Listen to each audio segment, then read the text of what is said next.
Office থেকে বাসা আসার পথে গাড়ির সামনে হঠাৎ করে একটা মেয়ে এসে দাঁড়ালো। কোনো মতে আমি ব্রেক করে গাড়িটা দাঁড় করালাম, না হলে আজকে একটা অ্যাক্সিডেন্ট হয়ে যেত। আমার মেজাজটা পুরোই খারাপ হয়ে গেল। চেহারা দেখে মনে হচ্ছে কোনো বিয়ের আসর থেকে পালিয়ে এসেছে, কিন্তু মেয়েটির মুখ ফ্যাকাশ হয়ে গেছে, চোখ মুখে ভয়ের সাপ। আমি তাড়াতাড়ি গাড়ি থেকে নেমে মেয়েটার কাছে গিয়ে বললাম, এই চোখ কোথায় থাকে আপনার? এভাবে রাস্তার মধ্যে কেউ দাঁড়ায়?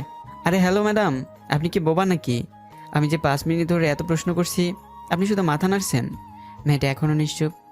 যত সব পাগলের দল। এই বলে আমি গাড়িতে উঠতে যাব, ঠিক তখনই পিছন থেকে আমার হাত টেনে ধরলো। আমি পিছন ফিরে তাকিয়ে দেখি ওই মেয়েটা হাত দিয়ে কিছু ইশারা করছে। আমি ওর আঙুলের দিকে তাকিয়ে দেখি কয়েকটা বকাটে ছেলে ওই দিকে আসছে। আমার আর বুঝতে পারি না মেয়েটা কেন এত ভয় পাচ্ছে, কিন্তু এই অবস্থায় ওকে একা ফেলে রাখাটা ঠিক হবে না।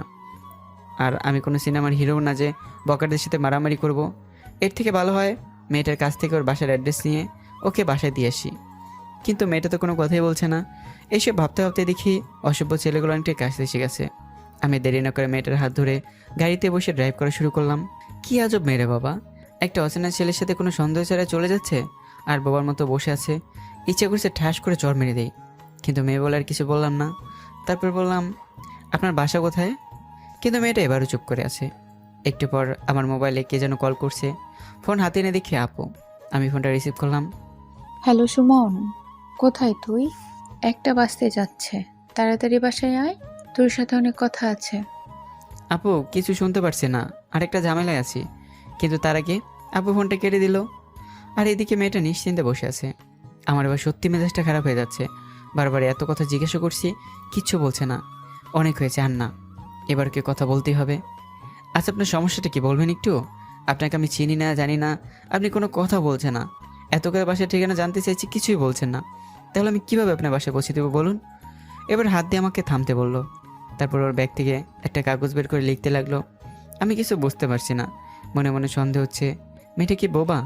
আমি এর কোনো কথা না বলে ড্রাইভ করতে লাগলাম। 10 মিনিট পর আমার হাতে একটা কাগজ দিল।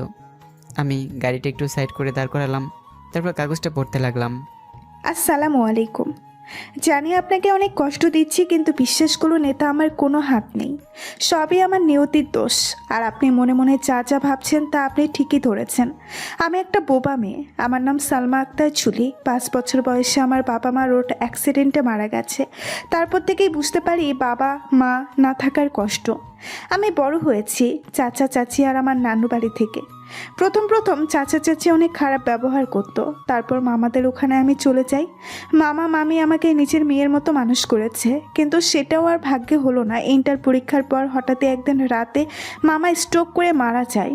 তারপর মামিও কেমন যেন হয়ে গেল। পুরো পরিবারের সব কিছু মামির উপরে চলে আসে, কিন্তু মামি কখনো আমার সাথে খারাপ ব্যবহার করেনি। আমার নিজের কাছে অনেক খারাপ লাগতো, একটা বোবা মেয়ে যে সমাজের অনেক বড় বোঝা।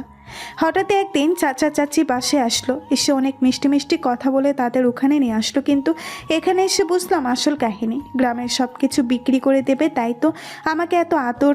কারণ আব্বু আম্মুর মরে যাওয়ার পর সব কিছু আমার হয়ে গেছে। তাই আমিও আর কিছু না ভেবেই সই করে দিয়ে চাচিদের সাথে ঢাকায় চলে আসি। কিন্তু অনার্সে ভর্তি হবার পরপরই চাচা চাচি বিয়ের জন্য চাপ দেয়। আমি বোবা বলে সব ছেলেরা আমাকে না করে দেয়। শেষমেশ এক বয়স্ক ব্যক্তির সাথে চাচা আমার বিয়ে ঠিক করে। চাচাও টাকার বিনিময়ে জানোয়ারটার সাথে বিয়ে দিতে রাজি হয়, কিন্তু আমি পড়ালেখা করতে চাই। তাই আজ বিয়ের রাতে আমি পালিয়ে আসছি। আমি জানি আপনি অনেক ভালো মানুষ। অন্য কেউ হলে এতক্ষণে আমার সুযোগ নেওয়ার চেষ্টা করত। যেমনটা ওই রাস্তার লোকগুলো, ওদের থেকে বাঁচতেই আপনার গাড়ির সামনে এসে পড়লাম। প্লিজ আমাকে একটা কাজের ব্যবস্থা করে দিন। আমি পড়ালেখা করতে চাই, আমি কারো বোঝা হতে চাই না। পাইলে একটু পানি খাওয়ায়েন। কতগুলো পরে অনেকটা খারাপ লাগলো। আমি মেয়েটার দিকে একবার তাকালাম, চোখ দুটো দিয়ে অজস্র জল। এই প্রথম কোনো মেয়ের জন্য এতটা মায়া হচ্ছে। একটু পর মেয়েটার দিকে একটা পানির বোতল এগিয়ে দিলাম। মেয়েটা একটু পানি খেয়ে আমার দিকে তাকালো, এখনও কেঁদেই চলেছে। আচ্ছা আপনি এভাবে কাঁদবেন না, আমি বুঝতে পারছি আপনি অনেক কষ্টে আছেন। প্লিজ কাঁদবেন না, দেখি আমি কি করতে পারি। মেয়েটা নিজের চোখ মুখে পানি মুছে জানালার দিকে তাকে কি যেন দেখছে। আচ্ছা একটা কথা ছিল, আপনি অভিনয় করতে পারেন? মানে টিভি শোতে অভিনয় নয়, আমার আব্বু আম্মুর সামনে একটু নাটক করতে হবে। বলবেন আপনি আমার বউ, আর আজ আমরা বিয়ে করেছি। তাছাড়া আমার আর কোনো উপায় নেই। আপনি আমার উপর আস্থা রাখতে পারেন, আমি আপনার কাছে আসবো না। আমি এতটাও খারাপ না। এবার বলুন আপনি কি রাজি আছেন এই শর্তে? মেয়েটা মাথা নেড়ে সম্মতি জানালো, তারপর খাতায় লিখে বলল, আপনার ফ্যামিলি থেকে প্রবলেম হবে না তো? আর আপনার নাম কি? না হবে না, আমার ফ্যামিলিতে আমি ম্যানেজ করব, আপনি শুধু আমার সাথে তাল মিল দেবেন। আর আমার নাম আরফিন সুমন। এরপর আর মেয়েটা কিছু বলল না। একটিবার বাসার সামনে চলে এলাম। খুব ভয় করছে, বাসায় ঢুকলে কি না কি হবে। তাও ভয়ে ভয়ে উপরে উঠলাম। উপরে উঠে কলিং বেল টিপ দিতে আপু এসে দরজা খুলে দিল। মেয়েটা আমার পিছনে দাঁড়িয়েছিল। আপু আমার সাথে বউয়ের সাথে মেয়েটাকে দেখে চিল্লানি দিয়ে গেছিল। আমি তাড়াতাড়ি ওর মুখ ধরে বললাম, আপু একটু চুপ কর প্লিজ, দেখ এত রাতে প্লিজ চিল্লামিল্লি করিস না, তো পায়ে পড়ছি। এই কি করছিস তুই? পাছাড় বলছি। এই তুই ঝামেলায় আছিস না? ভালোই তো মিথ্যা কথা বলতে শিখে গেছিস। আর আমার চেঁচামেচিও করা লাগবে না। আব্বু আম্মু সোফায় বসে টিভি দেখছে। আর মেয়েটাকে আর কবে বিয়ে করলি? আপু প্লিজ একটু ম্যানেজ কর, এত রাতে প্লিজ চেঁচামেচি করিস না, আমাদের রুমে ঢুকতে দে, আমি কাল তোকে সব বলবো।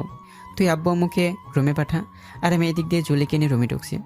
একটু পর আপু আব্বু আম্মুকে ম্যানেজ করে রুমে পাঠালো, আর আমরা দুজনই এদিকে দৌড় দিয়ে আমার রুমে চলে আসলাম। রুমে এসে দরজা আটকানোর সাথে সাথে মেয়েটি সন্দেহজনক দৃষ্টিতে আমার দিকে তাকিয়ে আছে। আমি কিছুই বুঝতে পারছি না। কি হলো, আপনি এইভাবে আমার দিকে তাকিয়েছেন কেন? ও আপনি বলতে পারেন? ওকে ওয়েট করুন। এই বলে আমি একটা ডায়েরি আর একটা পেন ওনার কাছে দিলাম। একটিবার কী যেন লিখে আমার হাতে দিল। আপনি দরজা বন্ধ করলেন কেন? মতলব কি? আমার কাছে কিন্তু একটা চাকু আছে, বাজে মতলব নিয়ে আমার কাছে আসলে কিন্তু আমি ওটা চালিয়ে দিব। কথাগুলো পড়ে আমার মেজাজটাই খারাপ হয়ে গেল। এত রিস্ক নিয়ে ওকে বাসায় আনলাম, আর ও আমাকে ক্যারেক্টারলেস ভাবছে। ইচ্ছে করছে ঘাটটা ধরে বাসা থেকে বের করে দিতে, কিন্তু কেন যেন এর মুখের দিকে তাকালে সত্যি আমার অনেক মায়া হচ্ছে। তারপর আবার ভাবলাম, উনি তো মনে মনে ঠিকই ভাবছেন। একটা অচেনা মানুষকে কেউ বিশ্বাস করতে চায় না। একটু পর জুলির গঙ্গানি শব্দে বাস্তবে ফেললাম। এবার আমি এর মুখের ইশারায় বুঝতে পারলাম ও বলছে। কি হলো, উত্তর দিচ্ছেন না কেন? আমি কিছু বলতে যাব তার আগে দরজায় কে যেন নক করলো। আমি জুলিকে তাড়াতাড়ি বাথরুমে পাঠিয়ে দিলাম। ভয়ে ভয়ে দরজাটা একটু খুলে দরজা ফাঁক দিয়ে দেখলাম। এরপর আপু রুমে এসে বলল, এই নে খাবারটা, এখানে থাকলো, খেয়ে নে।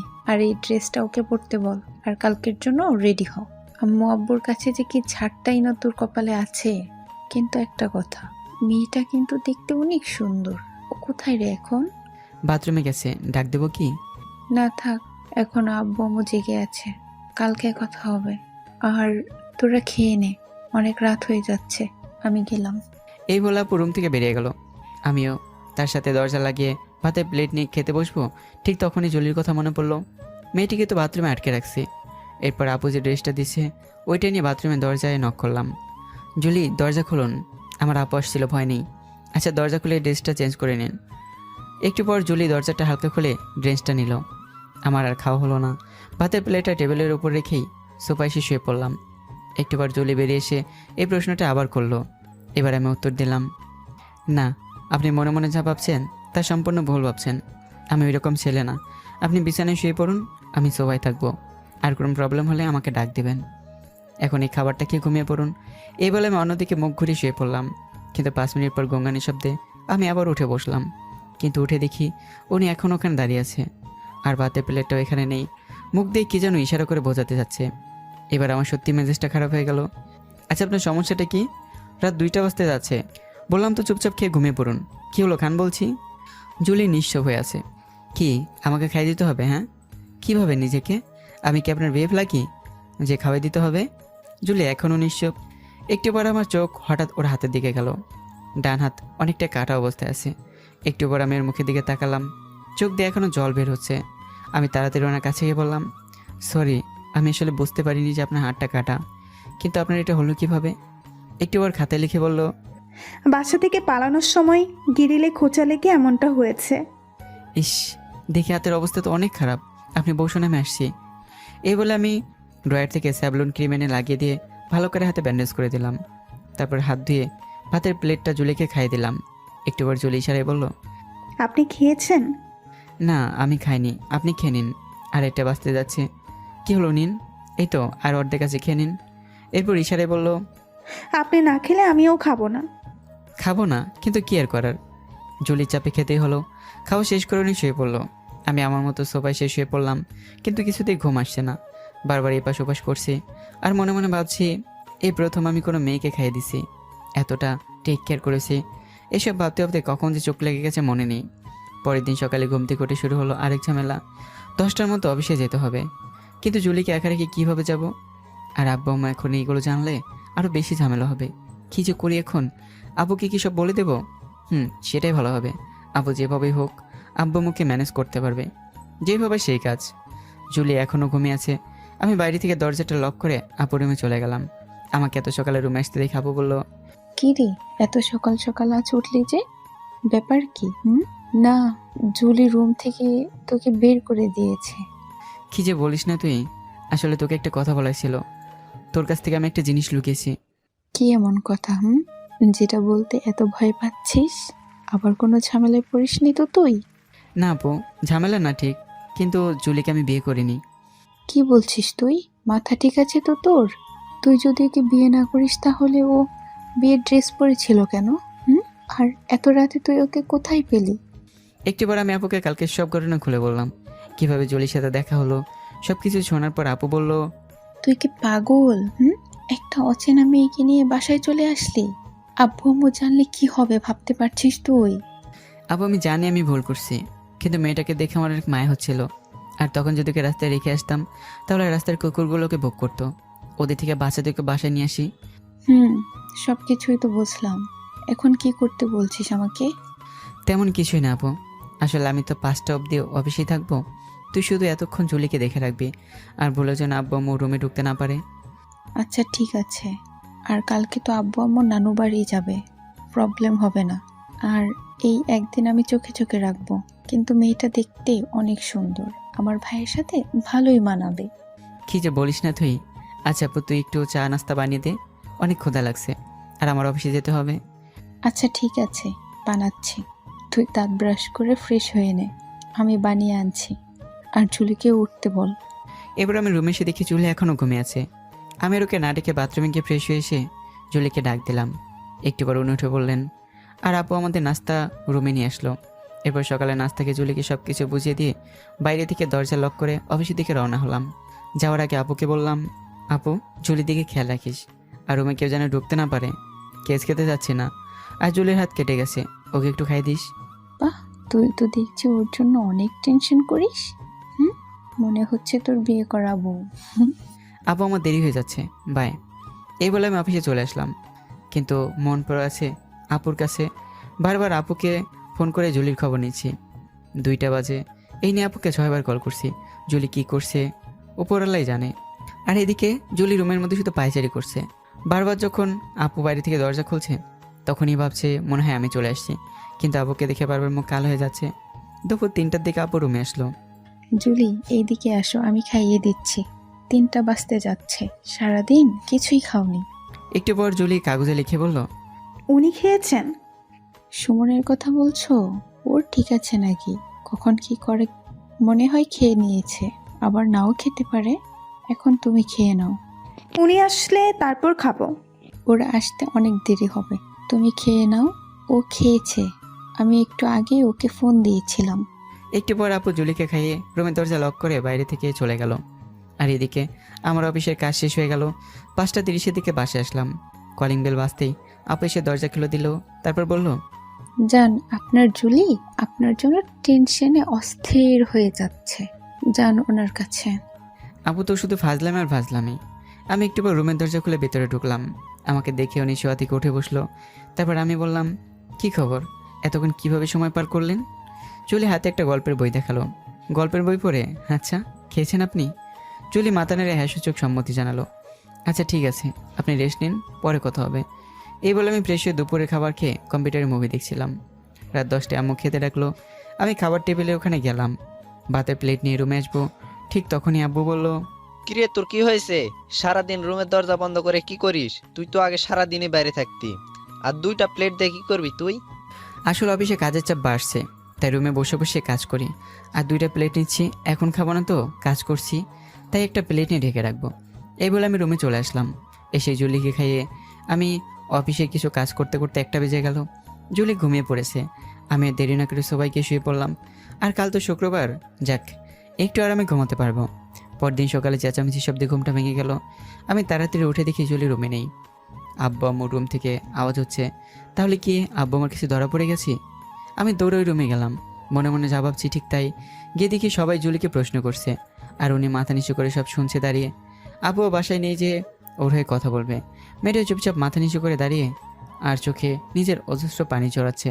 এই মেয়ে, কথা বলছো না কেন? আমার ছেলের রুমে তুমি কি করছিলে? আর তুমি আমাদের বাসায় কিভাবে এলে? আর আমার ছেলের সাথে তোমার কি সম্পর্ক? কি হলো বলো? আজব মেয়ে তো, দুইজন বয়স্ক ব্যক্তি এতগুলো প্রশ্ন করছে, আর এই মেয়েটা চুপচাপ বোবার মতো দাঁড়িয়ে আছে। দেখে তো মনে হচ্ছে ভদ্র বাড়ির মেয়ে। তাহলে গুরুজনদের সম্মান করতে বাবা মা শেখায়নি তোমাকে? এইভাবে কথা বলো না। আমি আবার জিজ্ঞেস করছি, আম্মু তুমি ভয় পেও না, বলো আমাদের সুমনকে তোমাকে বিয়ে করেছে? আমি বলছি, তোমাদের না জানি একটা ভুল করে ফেলেছি। আমি জুলিকে বিয়ে করেছি।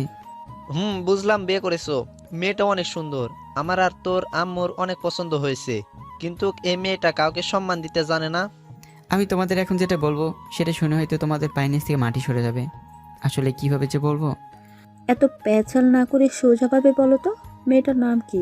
বাসা কোথায়? ফ্যামিলি কিরকম? ওর নাম সাইমা আক্তার জুলি, আর ও বোবা। কিন্তু আমি ওকে অনেক ভালোবাসি এবং ও আমাকে বাসা থেকে বিয়ে চাপ দিচ্ছিল, তাই আমরা পালিয়ে বিয়ে করছি। তুই কি পাগল হয়ে গেছিস? একটা বোবা মেয়েকে নিয়ে কেউ সংসার করতে পারে না। আর একে যাই হোক আমার ছেলের বউ হিসাবে পরিচয় দিতে পারবো না।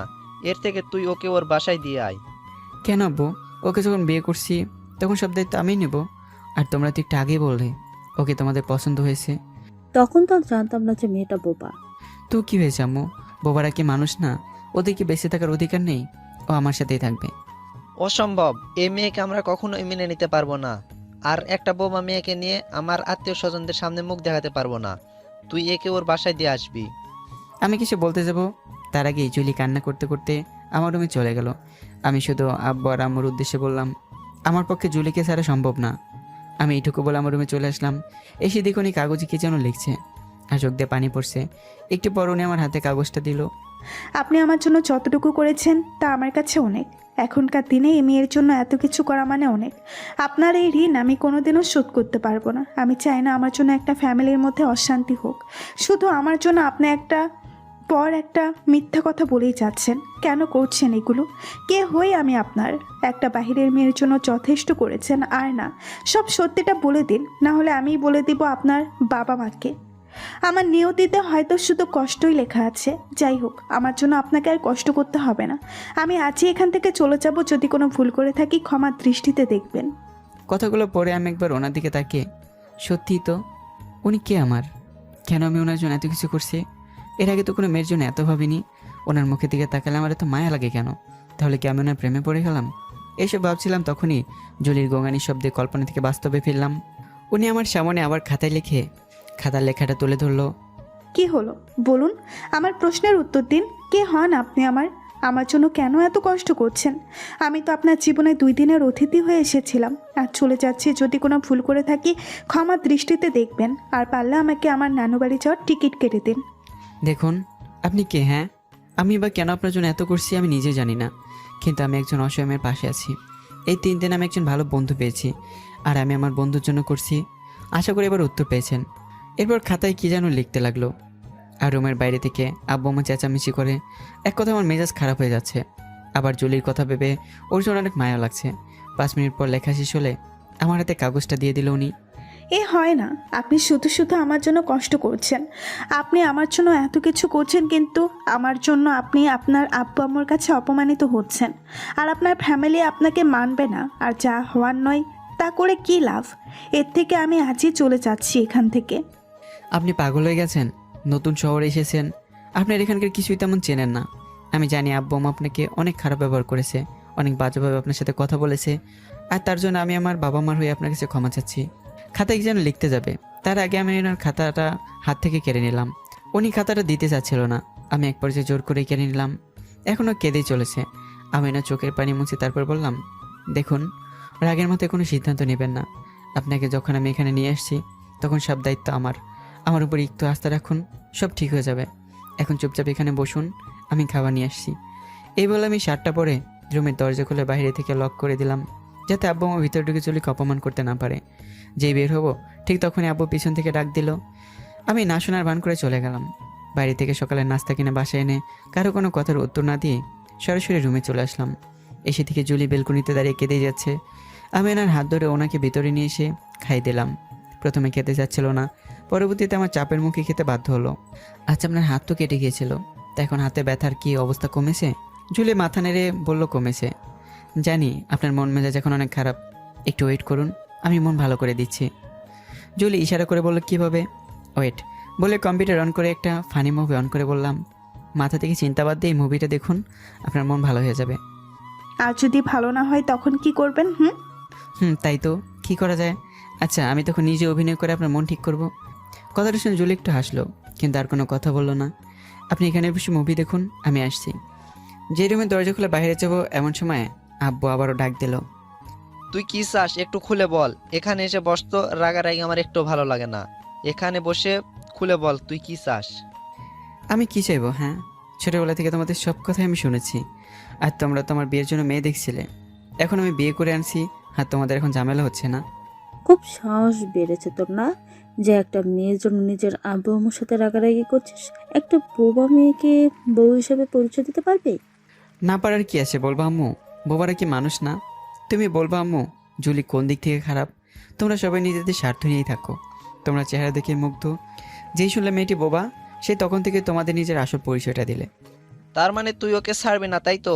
আমার পক্ষে ওই মেয়েটাকে আমার ছেলের বউ হিসাবে পরিচয় দিতে পারবো না। আমার পক্ষে জুলিকে ত্যাগ করা অসম্ভব। এখন তোমরা যদি আমাদের না মানো, ঠিক আছে, আমি কালই বাড়ি ছেড়ে চলে যাব। এই বলে আমি রুম থেকে বেরিয়ে যাচ্ছিলাম। যাওয়ার আগে আব্বু আমাকে উদ্দেশ্য করে বললাম, বাইক কিনে না দেওয়ার জন্য একবার কিন্তু আমাকে হারাচ্ছিলে, এবার আমাকে সত্যিই হারাবে। এরপর আমি সোজা বাইরে চলে আসছিলাম। আপুকে ফোন দিলাম। প্রথমবার রিং হলো কিন্তু ধরলো না। পরবর্তীতে কল দেওয়ার সাথে সাথে আপু ফোন ধরলো। হ্যালো আপু, তুই কোথায় এখন? আর তুই কি ফ্রি আছিস? তোর সাথে অনেক কথা আছে। অফিস শেষ করে বাসার দিকে আসছি। কিন্তু কেন রে, কি হয়েছে? আচ্ছা শোন, বাসায় যাওয়া লাগবে না তোর, তুই কোথায় এখন বল, আমি আসছি, এসে তোকে সব বলছি। একটু পর আপু একটা ঠিকানা দিল, আমি তাড়াতাড়ি ওখানে চলে গেলাম। আমাকে দেখে আপু বলল, কি রে, তোকে এত চিন্তিত দেখাচ্ছে কেন? আর একদম তো ভিজে গেছিস তুই। আর ওইদিকে সব ঠিক আছে তো? কি আর ঠিক থাকবে, আজ শুক্রবার, তুই অফিসে কেন আসলি সেটা বল। আরে আজকে একটা মিটিং ছিল তাই। কিন্তু কেন? তা আমাকে একবার বলে যাবি না তুই? তোর এই ভুলের জন্য আব্বু আম্মু সব জেনে গেছে। কিভাবে জানলো? আর আজ তো আব্বু আম্মু নানু বাড়ি যাওয়ার কথা। কিভাবে আবার? সকালে আমি ঘুমিয়েছিলাম, তখন দরজায় কে যেন নক করছিল। জুলি ভাবলো হয়তো তুই সকালে নাস্তা নিয়ে আসছিস। তখন যেই দরজা খুললো, তখন থেকে শুরু হলো ঝগড়া। তা আব্বু আম্মু কি বলে? আরে প্রথমে জুলিকে দেখে অনেক পছন্দ হয়েছে, তারপর যখন শুনলো বোবা, তখন থেকে শুরু হলো ঝামেলা। বোবা মেয়েকে ওনারা বউ হিসেবে পরিচয় দিতে পারবে না। কি বলিস? তাহলে তো এতক্ষণ ধরে বাসায় অনেক ঝামেলা হচ্ছে। আচ্ছা বাসায় চল আগে। চল, তুই গিয়ে কিছু একটা কর, আব্বু আমাকে ম্যানেজ কর। আমি আর আপু গাড়িতে বসে, তখন আপু বলল, আচ্ছা, একটা অচেনা মেয়ের জন্য তুই কেন এত ভাবছিস বলবি আমাকে? এর আগে তো আমার বান্ধবীর ছোট বোনরা তোর পিছন পিছন ঘুরতো, ওই তাদের সাথে তো কোনোদিন রিলেশন করলি না। আর আজ এই মেয়েটার জন্য এত টেনশন তোর?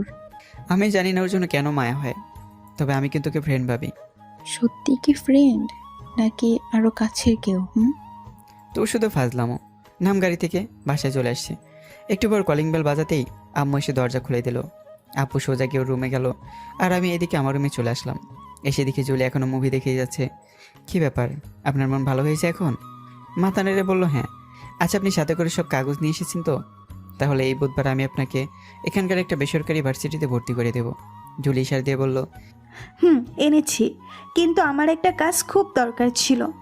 দেখুন, আমি আপনাকে লাস্টবার বলছি, বারবার আমার সামনে কাজের কথা বলবেন না। আমার ফ্রেন্ড যখন সব দায়িত্ব আমিই নেব। এই বলে ওনার দিকে তাকালাম, দেখি চোখ দুটো ছলছল করছে। আপনি কাঁদছেন কেন? আমার কথা কষ্ট পেয়েছেন? আচ্ছা বাবা সরি, আমার ভুল হয়ে গেছে, আর এইভাবে বলবো না। আর শুনুন, 3টা বাজতে যাচ্ছে, আপনি বসুন, আমি খাবার নিয়ে আসছি। একটু পর আমি দরজা খুলে বাইরে যাবো, ঠিক তখনই আম্মু বলল, কিরে, কোথায় যাচ্ছিস রে তুই? বাড়ি থেকে খাবার আনতে যাচ্ছি জলির জন্য। একটা চড় মেরে না দাঁত ফেলাই দিব। খুব বড় হয়ে গেছো না, যাও বৌমাকে ডেকে নিয়ে আসো। আম্মুর কথা শুনে সত্যি আমার খুশিতে চোখ দিয়ে পানি বেরিয়ে গেল। তাহলে আব্বু কি আব্বু আমাকে ম্যানেজ করেছে? আমি আর কিছু না বলে আব্বুকে গিয়ে জড়িয়ে ধরলাম। থাক হয়েছে, এখন আর এত আবেগ দেখাতে হবে না, ওকে নিয়ে খেতে এসো। হ্যাঁ আব্বু। যাক বাবা, অবশেষে সবাই মানলো। কিন্তু হঠাৎ ওর কথাটা মনে পড়লে অনেক খারাপ লাগলো। আসলেই তো উনি আমার কেউ হয় না, আমরা তো শুধুমাত্র ফ্রেন্ড। আর আমরা তো শুধু নাটক করছি। হয়তো কিছুদিন পর জুলি নিজের পায়ে দাঁড়িয়ে গেলে বোধহয় আমাকে ভুলেই যাবে। সত্যি হয়তো আমার জায়গায় অন্য কেউ কেড়ে নেবে এই অধিকারটা। তখন আবার আব্বু আম্মুকে আবার ম্যানেজ করতে হবে। এইসব ভাবতে ভাবতে হঠাৎ দেখি জুলি রুমে আসলো, এসে আমাকে ইশারা দিয়ে বলল, কি ব্যাপার, কি এত ভাবছেন? হুম? তেমন কিছুই না, আসলে আপনার কথাই ভাবছিলাম। রাতে খাবার পর থেকে আপনার আর কোনো খোঁজ নেই, তাই আপনার কথাই ভাবছিলাম। আমার কথা শুনে কিছু ইশারে বলল, কিন্তু কি বললো আমি বুঝতে পারলাম না। আমি বুঝতে পারছি না দেখে খাতায় লেখা শুরু করে দিল। কিছুক্ষণ পর আমার কাছে লেখাটা দিল। জানেন তো, আমার আব্বু আম্মু আর মামার থেকে বেশি আপনি আমার জন্য এত টেনশন করেন, এত ভাবেন। কথাটি শুনতে হয়তো হাস্যকর লাগছে, কিন্তু বিশ্বাস করুন, আপনি সত্যি অনেক ভালো। আপনার মতো বন্ধু পাওয়ার ভাগ্যের বিষয়। কথাগুলো পরে আমার সত্যি অনেক হাসি পাচ্ছে।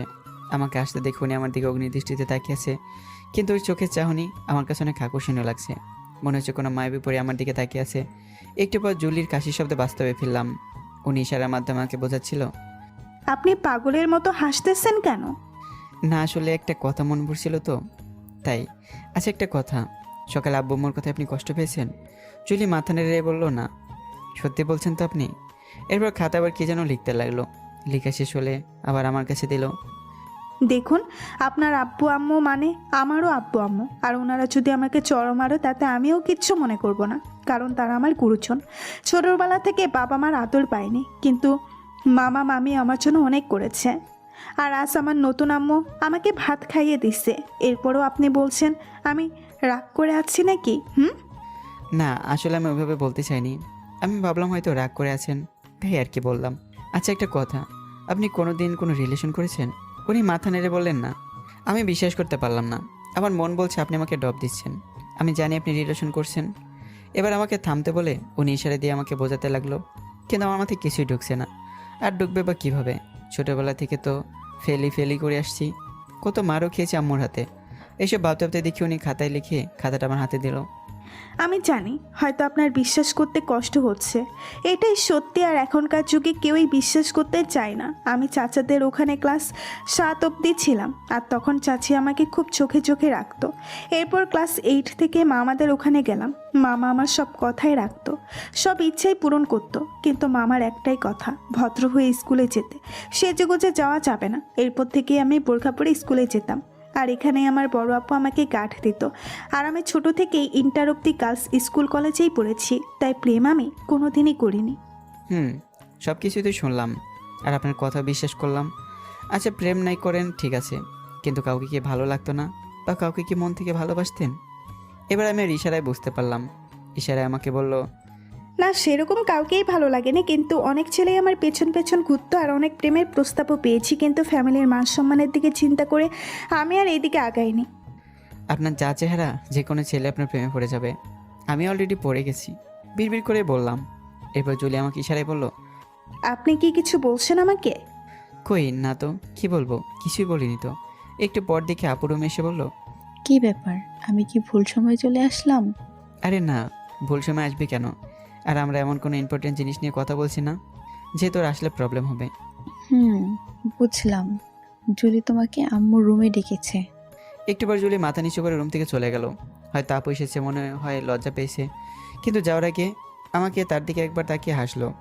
জুলি চলে যাওয়ার পর আপু আমাকে বলল, কি ব্যাপার? জুলি চলে গেছে বলে কি আমার ভাইটার মন খারাপ? আর আমার ট্রিট কই? তোর সাথে ফাজলাম আর ফাজলামি, মন খারাপ করবো কেন? হ্যাঁ, আর একটু আগে কি যেন, ও ট্রিট নাকি? কি ট্রিট দেবো তোকে? ট্রিট মানে? আমি যে তোদের জন্য আব্বু আম্মুকে মিথ্যা বললাম অনেক রিকোয়েস্ট করার পর, তারপর আব্বু আম্মু তোদের মেনে নিয়েছে। ওই দুপুরে তো আমি তোকে ট্রিট দিলাম, এখন আবার কিসের ট্রিট চাস? তখন তো কেস সলভের আগে আমাকে খাইছিস, এখন তোর কেস সলভ করে দিলাম, তাই খাওয়াবি। আর আমাকে শুধু তুই না, জুলিকেও দিতে হবে ট্রিট। আচ্ছা বাবা, সামনে শুক্রবার দেবো, কিন্তু তার আগে বল, আব্বু আমাকে কীভাবে ম্যানেজ করলি? তেমন কিছুই না, শুধু বলেছি জুলির চাচারা গুন্ডা, আর ওকে বাসা থেকে বের করে দিলে আমার ভাইয়ের ক্ষতি হবে। আরও অনেক মিথ্যা কথা বলেছি, যা তোকে বলে বোঝাতে পারবো না। এরপর আমি আর কিছু বললাম না। আপুর ফোন থেকে যেন কাকে ফোন করছে, তার সাথে কথা বলতে বলতে রুম থেকে বেরিয়ে গেল। একটু পর জুলি 1 কাপ কফি নিয়ে আমার রুমে আসলো। আমার হাতে কফির মগটা দিয়ে কী যেন বলতে যাবে, তার আগে এবার আম্মুকে ডাক দিল। কী আর করার, আমি কম্পিউটারে বসে অফিসের সব কাজ করতে লাগলাম।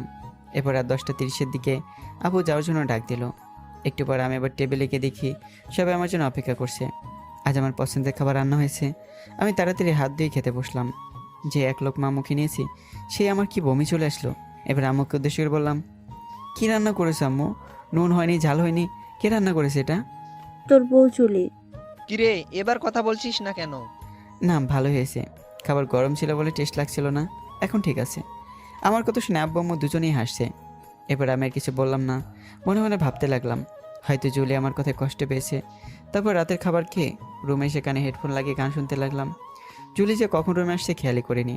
একটু পরে উনি আমার হাতে একটা কাগজ দিল।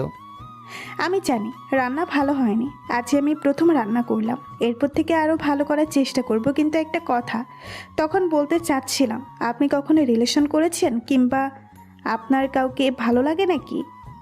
না, আমি আপনার মতো কখনো রিলেশন করিনি, কিন্তু একজনকে ভালো লাগে। কে? আপনাকে, মানে ফ্রেন্ড হিসেবে। কথাটা শুনে জলির মুখটা কালো হয়ে গেল। একটুবার বিছানায় বসা থেকে শুয়ে উনি ঘুমিয়ে পড়লো অন্যদিকে মুখ করে। আর আমি এসে সোফায় শুয়ে পড়লাম আর মনে মনে ভাবতে লাগলাম, উনি কি আমাকে খারাপ ভাবলো নাকি? এসব ভাবতে ভাবতে কখন যে ঘুমিয়ে পড়েছি মনে নেই। সকালে জলির গোঙানি শব্দে ঘুম ভাঙলো। আমি তাড়াতাড়ি উঠে দেখি উনি ব্লাউজের অর্ধেক শাড়ি পরে আর টাওয়াল জড়িয়ে আছে। আমার হাতে একটা কাগজ দিয়ে মুখ অন্যদিকে করে দাঁড়িয়ে আছে। ওনাকে অবস্থা দেখে আমার অনেক লজ্জা লাগছে। আমি কাগজটা পড়তে শুরু করলাম। এই যে শুনুন, আমার দিকে ভুলেও তাকাবেন না কিন্তু। আমি শাড়ি পরতে পারি না, আর কাল রাতে আম্মু বলল এখন থেকে শাড়ি পরতে, কিন্তু আমি এখন কিভাবে পরবো বলুন? আম্মুকে ডাকতে কিন্তু তারা সবাই এখনও ঘুমিয়ে আছে, আর আপু, আপনি একটু আপুকে ডেকে দিন না। কথাগুলো পরে আমার অনেক বেশি হাসি পাচ্ছে। এত বড় মেয়ে অথচ শাড়ি পরতে পারে না। একটু পর ঘড়ির দিকে তাকিয়ে দেখি সকাল 7টা বাজে। এত সকালে আপু বা আম্মুকে ডাকবো কিনা ভাবছি। আচ্ছা, এত সকালে কি ওনাদের ডাকা ঠিক হবে? আপনি একটু নিজে চেষ্টা করুন না। আমি রুম থেকে বেরিয়ে যাচ্ছি। আর শাড়ি পরে কেমন কঠিন কাজ, একটু চেষ্টা করুন, ঠিকই পারবেন। আমার কথা শুনে না আমার দিকে জিজ্ঞাসার দৃষ্টিতে তাকিয়ে আছে। আর আগে দাঁত কটমট করে ইশারায় বলল, আপনি মনে হচ্ছে খুব পারেন, তাই এতই যখন পারেন তাহলে পরিয়ে দিন, কিন্তু একটা শর্ত আছে, আপনার চোখ বন্ধ করে পরিয়ে দিবেন। আজব মেয়ে তো, আমি চোখ বন্ধ করে কীভাবে পড়াবো? হ্যাঁ, এরপর উনি ইশারায় বললেন, দেখুন, আমি শুধু কুচি দিতে পারি না, আপনি ওটা কিভাবে করতে হয় দেখিয়ে দিন। আমি একটু পর ফ্লোর দিকে তাকিয়ে একটা একটা পার্ট করে শাড়ির কুচির ভাঁজ করে ওনার হাতে দিলাম। এবার আমি সোজা বাথরুমে চলে গেলাম। এই প্রথম আমি কোনো মেয়ের এত কাছাকাছি আসলাম। একটু পর আমি রুমে এসে দেখি ওনার শাড়ি পরে কমপ্লিট। উনি আয়নার সামনে দাঁড়িয়ে চুল আঁচড়াচ্ছে।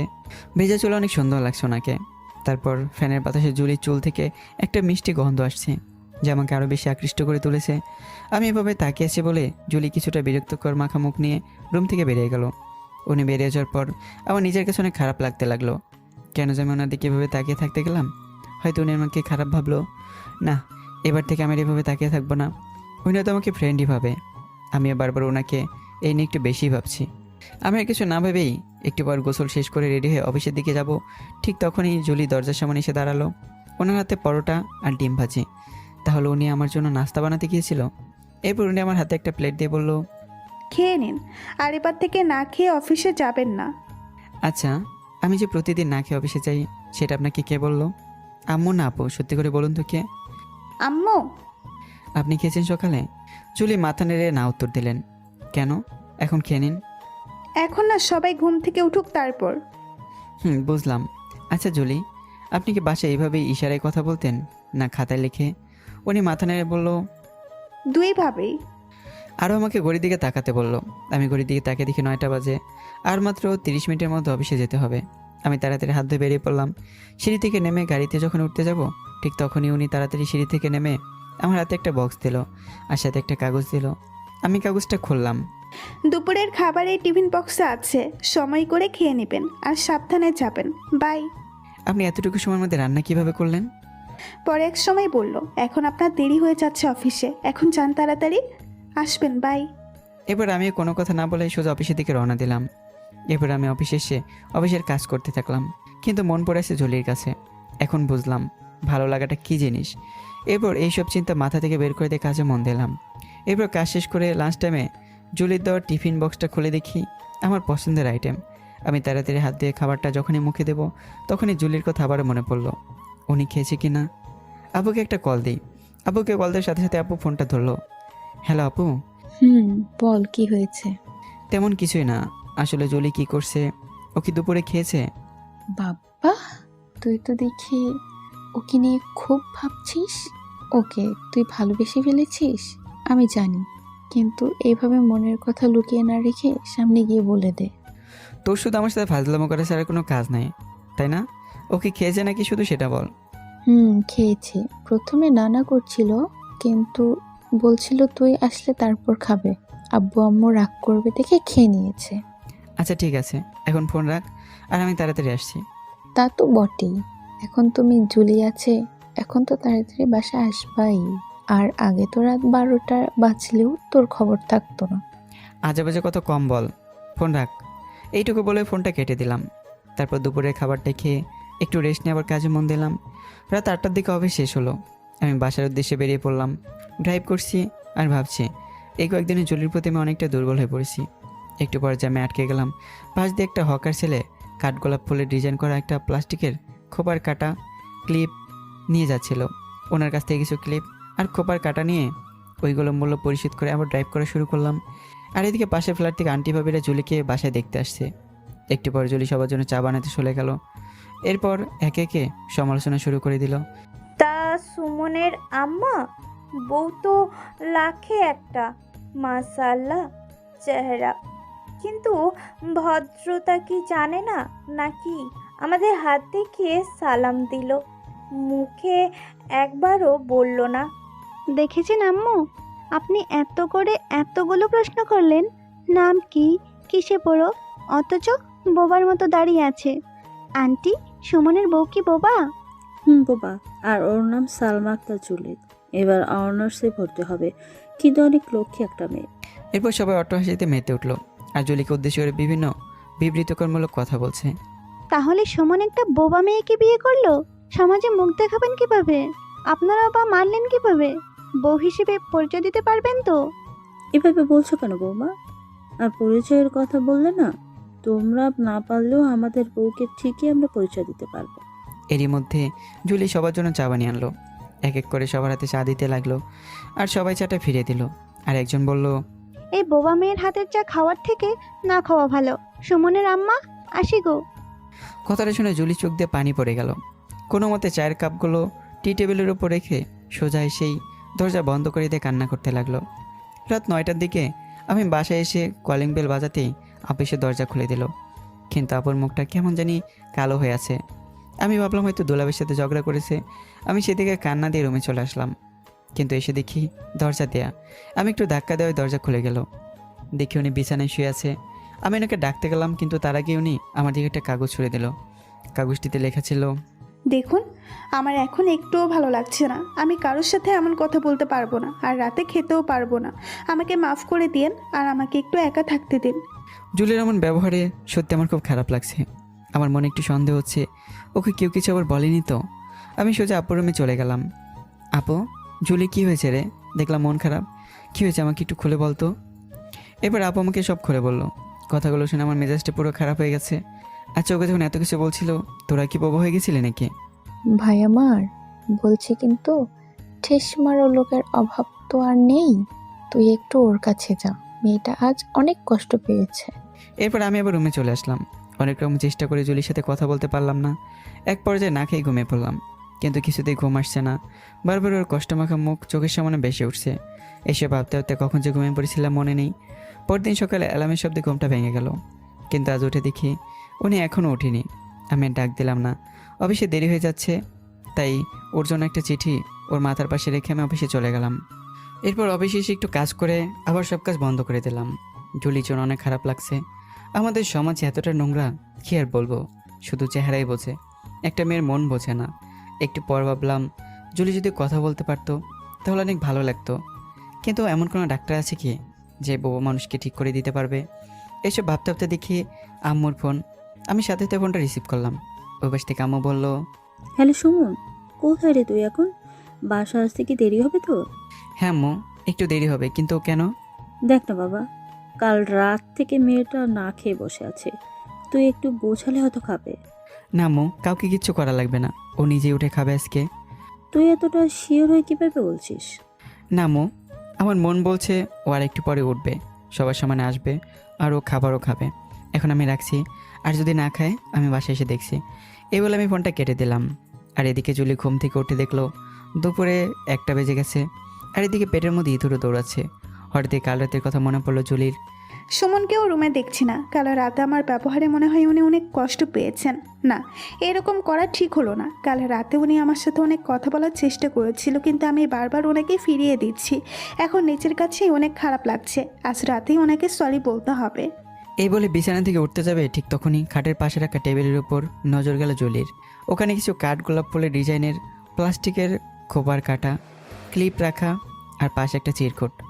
একটু পর হাত বাড়িয়ে চিরকুটটি নিল হাতে, তারপর খুললো। জানি হয়তো কালকে আন্টিদের ব্যবহারে আপনার অনেক খারাপ লেগেছে, কিন্তু বিশ্বাস করুন, আপনার যতটুকু কষ্ট লেগেছে ঠিক তেমন আমার লেগেছে। অফিস থেকে বাসায় এসে শুধু আপনার সাথে একটু কথা বলি, কিন্তু কাল আপনি নিজে আমাকে ফিরিয়ে দিলেন। এর জন্য আমি একটু কষ্ট পাইনি। আপনার জায়গায় যে কেউ থাকলে এমন করতো, ইভেন আমি থাকলেও। কাল থেকে কিছু খাননি, এখন প্লিজ খেয়ে নিন।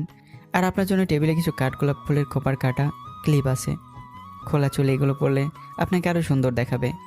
উনি আমার জন্য এত কিছু ভাবেন, তাহলে উনি কি আমাকে ভালোবাসেন? না না, আমি হয়তো ভুল ভাবছি।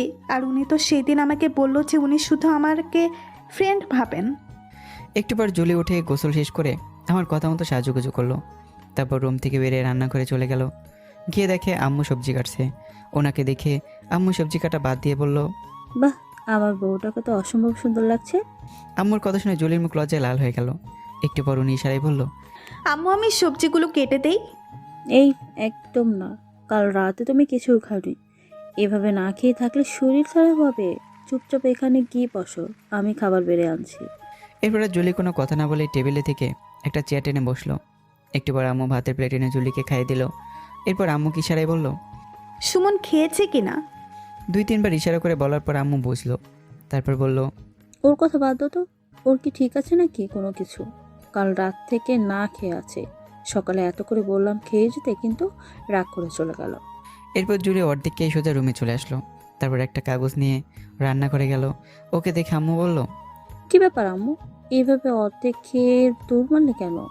এরপর জুলি খাতায় লিখে বলল, আসলে আম্মু একটু পেটে ব্যথা করছে, তাই সুমন আসলে একেবারে খাবো। বুঝতে পারছি কোন ব্যথা হচ্ছে। এই হচ্ছে মনের ব্যথা। তারপর জুলি আর কিছু না বলে রান্নাঘর থেকে চলে যায়।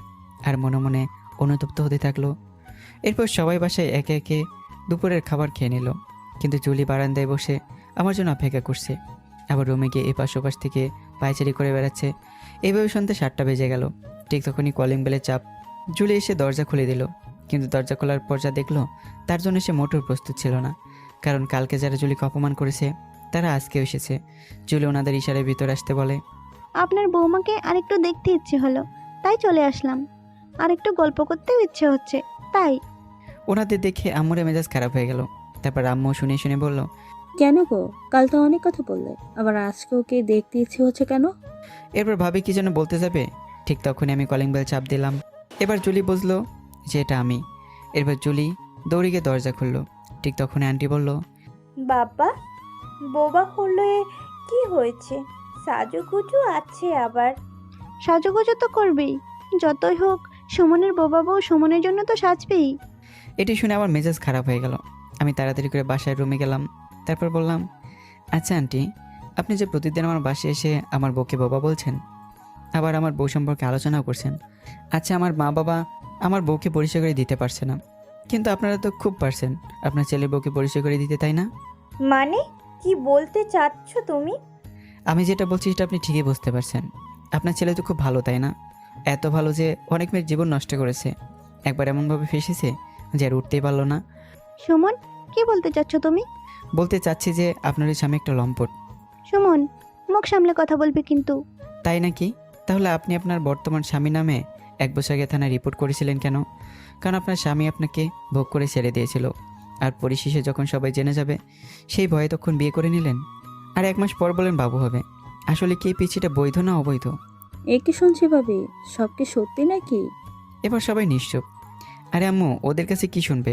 ওদের কি বলার মুখ আছে আদৌ? এরপর ওনার আর কথা না বলে চুপচাপ বাসা থেকে বেরিয়ে গেল। তারপর আমি দরজা লাগিয়ে রুমে চলে আসলাম। এসে দেখি জুলি আমার সামনে দাঁড়িয়ে আছে। ওনাকে আজ অপরূপ লাগছে। আর আমার তো ওই গিফটগুলো পড়েছে। বাহ, আপনাকে আজ অনেক সুন্দর লাগছে। আমার কথা শুনে জুলি হাসলো। তারপর ইশারায় থামতে বলল, যান ফ্রেশ হয়ে আসুন, আমি খাবার দিচ্ছি। এরপর উনি আমাকে জোর করে ঠেলতে ঠেলতে বাথরুমে পাঠিয়ে দিল। এরপর আমি ফ্রেশ হয়ে রুমে আসলাম। একটু পর জুলি ভাতের প্লেট নিয়ে এসে বলল, খেয়ে নিন। আপনি খেয়েছেন? উনি মাথা নেড়ে না উত্তর দিল। এরপর আমি বললাম, এইদিকে আসুন। তারপর জুলিকে খাইয়ে দিলাম। উনি প্রথম প্রথম না করছিল, পরে যখন বললাম আমিও খাবো না, তারপর উনি খেয়ে নিল। এরপর রাতের খাবার শেষ করে ল্যাপটপে বসে অফিসের কাজ করছিলাম। একটু পর জুলি 2 মগ কফি নিয়ে এসে আমার হাতে 1 মগ দিল। আরে আপনি কিভাবে জানলেন যে আমি প্রতিদিন কফি খাই? এরপর উনি একটা কাগজ আমার হাতে দিল। একভাবে জানলাম, কিন্তু আমার জন্য আপনি সন্ধ্যায় আন্টিদের সাথে খারাপ ব্যবহার করলেন কেন? ওনারা তো আপনার কথায় অনেক কষ্ট পেয়েছেন। হ্যাঁ ঠিকই বলেছি, কুত্তা জাতকে বেশি রায় দিতে নেই, আর দিলেও সে পেয়ে বসবে। নিজের বোমা চরিত্রহীন, আর আপনাকে আজে বাজে কথা বলছে, তাই তো আমার মাথা গরম হয়ে গেছে। আর এরকম করবেন না কখনো। আচ্ছা আপনি কেমন ধরনের ছেলে পছন্দ করেন? আমার কথা শুনে জুলি একটু নেড়ে চড়ে বসলো। তারপর ইশারায় বলল, হঠাৎ এই প্রশ্ন কেন? আরে এমনি বলছি, বলুন না। উনি মাথা নিচু করে আছে, মনে হয় লজ্জা পেয়েছে। তারপর আমি আবারও বললাম, কি হলো বলুন। আমার কথা শুনে ইশারায় আমাকে বলতে চাচ্ছিল, কিন্তু আমি কিছুই বুঝছি না। এরপর উনি খাতায় কি যেন লিখতে বসলো। লেখা শেষ হলে কাগজটা আমার হাতে দিল। তাতে লেখা ছিল, এমন একটা ছেলে যে আমার কষ্টগুলো বোঝার চেষ্টা করবে, আমি না বলার আগেই আমার পছন্দের জিনিসগুলো আমি পছন্দ করি সেগুলো সবসময় কিনে এনে দিবে আমায়। এমন একটা ছেলে যে কোনো দিন স্মোক বা ড্রিঙ্কস করবে না, বড়দের রেসপেক্ট করবে আর আমাকে অনেক ভালোবাসবে। আর সত্যি কথা বলতে আপনার মতো একটা ছেলে আমি আমার জীবনে চাই। জুলির কথাগুলো পড়ে আমার সত্যি অনেক হাসি পাচ্ছে। আমাকে এমনভাবে হাসতে দেখে উনি ইশারায় মাধ্যমে বলল, আপনি এভাবে হাসছেন কেন? আপনার কথা শুনে তা আপনার কেন মনে হলো আমার মতো ছেলে চাই? আমার মধ্যে কি এমন দেখলেন? আমি আপনাকে যতদিন ধরে দেখেছি চিনেছি, আমার মনে হয় আপনার মধ্যে এই সকল গুণগুলো আছে তাই। থাক, হাত ডব দিতে হবে না। আচ্ছা তখন তো খাতায় লিখলেন আপনার পছন্দের জিনিসগুলো, তা আপনার পছন্দের জিনিস কোনগুলো? এরপর আমাকে ইশারায় বোঝাতে চাচ্ছিল। তারপর আবার কীভাবে খাতায় লেখা শুরু করলো। কিছুক্ষণ লেখার পর খাতাটা আবার আমার হাতে দিল। আমার ইচ্ছে খুবই সাধারণ। আমি কোনো ডায়মন্ড রিং বা দামি শাড়ি চাই না। একজোড়া কাচের চুড়ির সাথে একজোড়া ম্যাচিং করা কানের দুল, আর আপনি যেগুলো কাল আমার জন্য নিয়ে আসছেন ওই রকম জিনিসগুলো, আর কোনো এক বর্ষার দিনে কদম ফুলের খোপা। বুঝলাম। কি বুঝলেন আপনি? পরে বলবো, এখন অনেক রাত হলো, ঘুমিয়ে পড়েন। কাল সকালে কথা হবে। আর কাল আপনাকে নিয়ে ভার্সিটিতে যাব, রেডি হয়ে থাকবেন। শুভরাত্রি। এই বলে আমি সোফায় গিয়ে শুয়ে পড়লাম। পরদিন সকালে উঠে দেখি উনি এখনও ঘুমিয়েছে, কিন্তু আমি তো কাল রাতে বললাম ওনাকে ভার্সিটি নিয়ে যাব। ডাক দেবো কি জুলিকে? না থাক, হয়তো শরীর খারাপ লাগছে, তাই তো শুয়ে আছে। এইদিকে আমার অফিসেরও দেরি হয়ে যাচ্ছে, কি করব বুঝতে পারছি না। এক পর্যায়ে জুলিকে ডাক দিলাম, কিন্তু ওপাশ থেকে কোনো রেসপন্স আসলো না। আমি আবার ওনাকে ডাক দিলাম, এই যে শুনছেন, 8:30 বাজতে যাচ্ছে, উঠবেন না? আজ তো আমার আপনার সাথে ভার্সিটি যাওয়ার কথা। কি ব্যাপার? উনি তো এমন না, একবারে বেশি ডাক দেওয়া লাগে না। তাহলে আজ কী হলো ওনার? শরীর খারাপ কি? ওনার কাছে গিয়ে দেখবো? না, উনি হয়তো আমাকে খারাপ ভাববে। না থাক, আজ না, কালই জুলিকে নিয়ে বের হবো। একটু পরে আমি অফিসে চলে আসলাম। আজ অনেক কাজ অফিসে, তাই সেই কাজে বসে গেলাম। সকালের মিটিংয়ের প্রেজেন্টেশনের পর আমার কেবিনে এসে বসে আছি। একটু পর হঠাৎ জুলির কথা মনে পড়লো। একটু পর মোবাইল বের করে আম্মুকে ফোন দিতে যাব, ঠিক তখনই দেখি মোবাইলে 10টা মিসড কল। তাহলে আমি যখন মিটিংয়ে ছিলাম তখন মনে হয় আম্মু কল দিয়েছিল। আমি তাড়াতাড়ি কল ব্যাক করলাম। একটু পর আম্মু ফোন রিসিভ করে রাগী গলায় বলল, এই মোবাইল রেখে কই থাকিস রে তুই? কতবার ফোন দিচ্ছি আমি তোকে। আম্মু আমি মিটিংয়ে ছিলাম, তাই ফোন সাইলেন্ট করেছিল। কিন্তু কি হয়েছে? তোর কি কোনো আকিল জ্ঞান নাই নাকি? মেয়েটার গা যে জ্বরে পড়ে যাচ্ছে, আর তুই সকালে আমাদের কিছু না বলি ওকে এইভাবে ফেলে চলে গেলি। তোর কবে বুদ্ধি শুদ্ধি হবে রে? আম্মু আজ অফিসের চাপের জন্য খেয়াল করিনি। এখন কি অবস্থা জুলির? জ্বর কমেছে কি? তা খেয়াল করবি কেন? এখন একটু কম, আমি পাশে বসে জল পড়ে দিচ্ছি। আর পারলে বাসায় আসার সময় ফার্মেসি থেকে জ্বরের ওষুধ নিয়ে আসবি, বাসায় ওষুধ ফুরিয়ে গেছে। আচ্ছা ঠিক আছে, আমি তাড়াতাড়ি আসছি। এই বলে আমি ফোনটা কেটে দিলাম। দূর, আমার নিজের দোষের জন্য আজই হলো। আজ কেন যে সকালে জুলিকে রেখে না দেখে চলে আসলাম। না, আজ তাড়াতাড়ি কাজ শেষ করে বাসায় যেতে হবে। এরপর আবার কাজে মন দিলাম। রাত 9টার দিকে অফিসে শেষ হলো। তাড়াতাড়ি বাসার দিকে রওনা দিলাম। আসার সময় রাস্তার পাশে একটা ফার্মেসির দোকান থেকে ওষুধ কিনে নিলাম। বাসায় আসতে আসতে 10টা বেজে গেল। এরপর বাসায় এসে কলিং বেল বাজতে আপু এসে দরজা খুলে দিল। এরপর আমি এসে সোজা রুমে চলে গেলাম। গিয়ে দেখি উনি এখনও শুয়ে আছে। আমি আর ডাকলাম না, একটু ফ্রেশ হতে চলে গেলাম। ফ্রেশ হয়ে রুমে এসে দেখি উনি বসে আছে। কি ব্যাপার, আপনি উঠে বসছেন?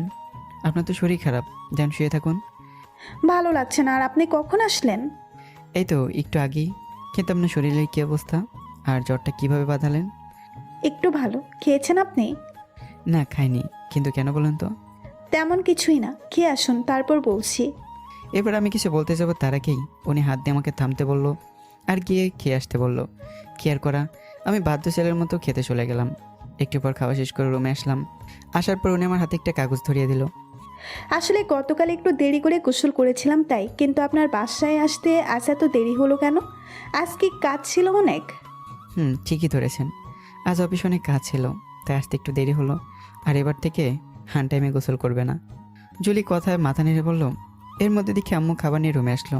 আমি একটু পর উঠে গিয়ে বারান্দায় দাঁড়িয়ে আছি। আম্মু জুলিকে খাইয়ে দেওয়ার পর আমি রুমে এসে ঘড়িতে তাকিয়ে দেখি 11টা বাজতে চলেছে। একটু পর আমি ওনাকে ওষুধ খাইয়ে দিলাম।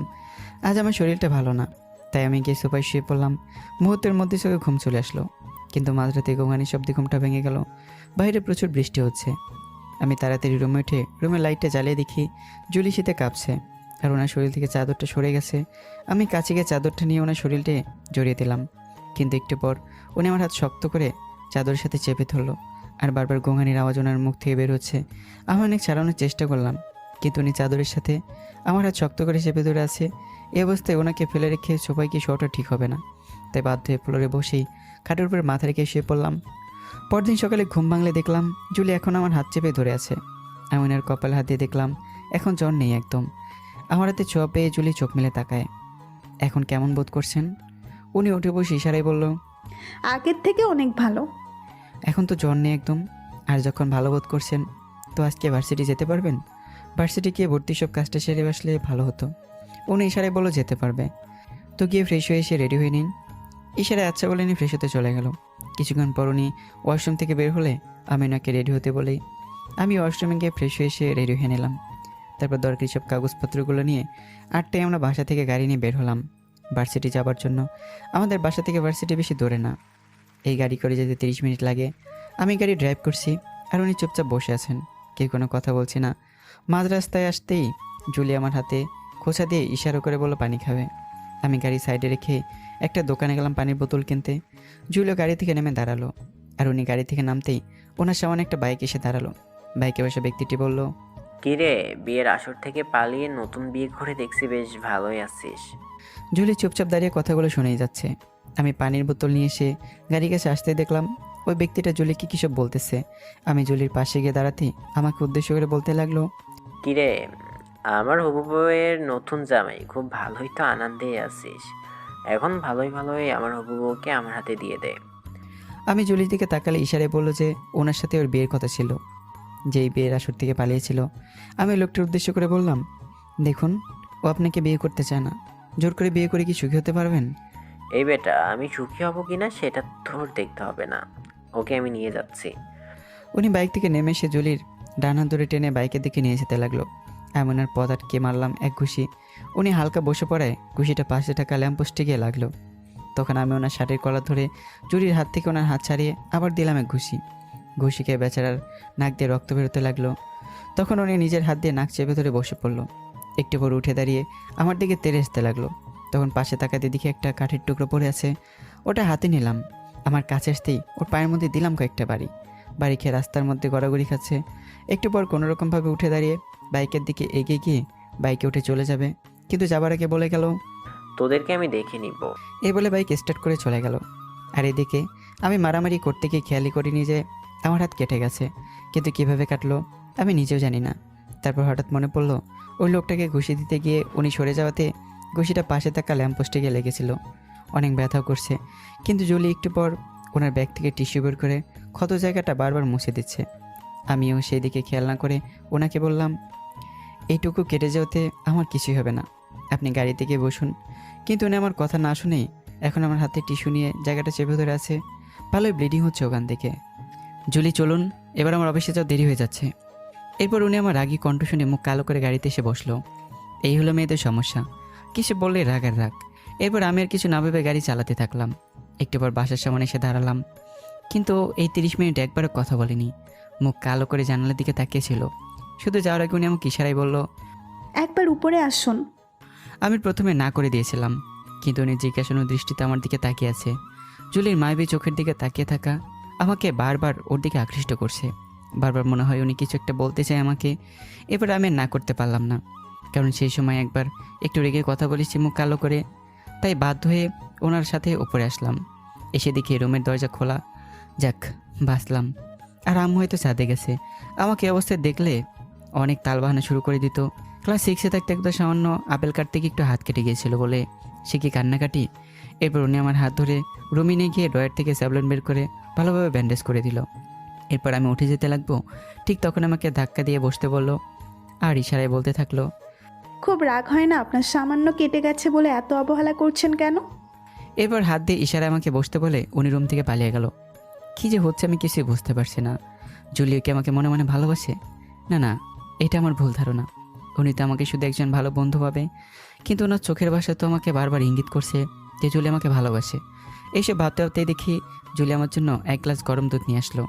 এবার আমাকে ইশারা দিয়ে বোঝালো এতটুকু খেয়ে তারপর অফিসে যাবেন। আচ্ছা, আপনি আবার এর মধ্যে এগুলো করতে গেলেন কেন? আমি তো বললাম আমি ঠিক আছি। আপনি খালি খালি আমার জন্য কষ্ট করে হাতে ড্রেসিং করে দিলেন। এক জায়গা থেকে দূরে এসে আবার রান্না করে গিয়ে দুধ গরম করলেন। শুধু শুধু কষ্ট করছেন কেন? এবার আমাকে কিছু বলার সুযোগ না দিয়ে হাত দিয়ে আমাকে থামতে বলল আর ঘড়ির দিকে ইশারা করে বলল, দেখুন কয়টা বাজে। আমি আর কিছু না বলে তাড়াতাড়ি খেয়ে বাসা থেকে বের হলাম। আসার সময় দেখি জুলি বেলকনিতে দাঁড়িয়ে আছে। তারপর আমাকে ইশারা করে বলল বাই। আমি ওনার দিকে তাকে ছোট্ট একটা হাসি দিয়ে অফিসে চলে আসলাম। কিন্তু অফিসে এসে ওই ব্যক্তির লাস্ট কথাটুকু বারবার মনে পড়ছে, তোদের দেখে নেব না। একবার যখন জুলির খোঁজ পেয়ে গেছে, ওনাকে একা কিছুতেই ছাড়া যাবে না। আমি জুলিকে কিছুতে হারাতে পারবো না। যত তাড়াতাড়ি সম্ভব আমি ওনাকে আমার মনের কথা জানাবো। আর এদিকে এই ব্যক্তিটা মার্কে দ্রুত বাইক চালিয়ে জুলিদের বাসার সামনে এসে ওনার চাচার নাম ধরে ডাকছে, ও রহিমা সাহেব, আপনি তাড়াতাড়ি বাসা থেকে বের হন। জুলি চাচা বাসায় এসে টিভি দেখছিল। চিলের আওয়াজ একটু পর উনি বাইরে বের হলো। কি ব্যাপার ভাই, আপনি এরকম চিল্লাপাল্লা করছেন কেন? আর আপনার এই অবস্থা হলো কেমন করে? আরে রাখেন আপনার আলগা পিরিত। আমার কাছ থেকে টাকা নিয়ে নিজের ভাইজিকে অন্য একটা ভালো জায়গায় বিয়ে দিতে তো খুব শান্তিতেই আছেন আপনারা। ভাই, আপনি কি বলছেন? আমি তো কিছুই বুঝতে পারছি না।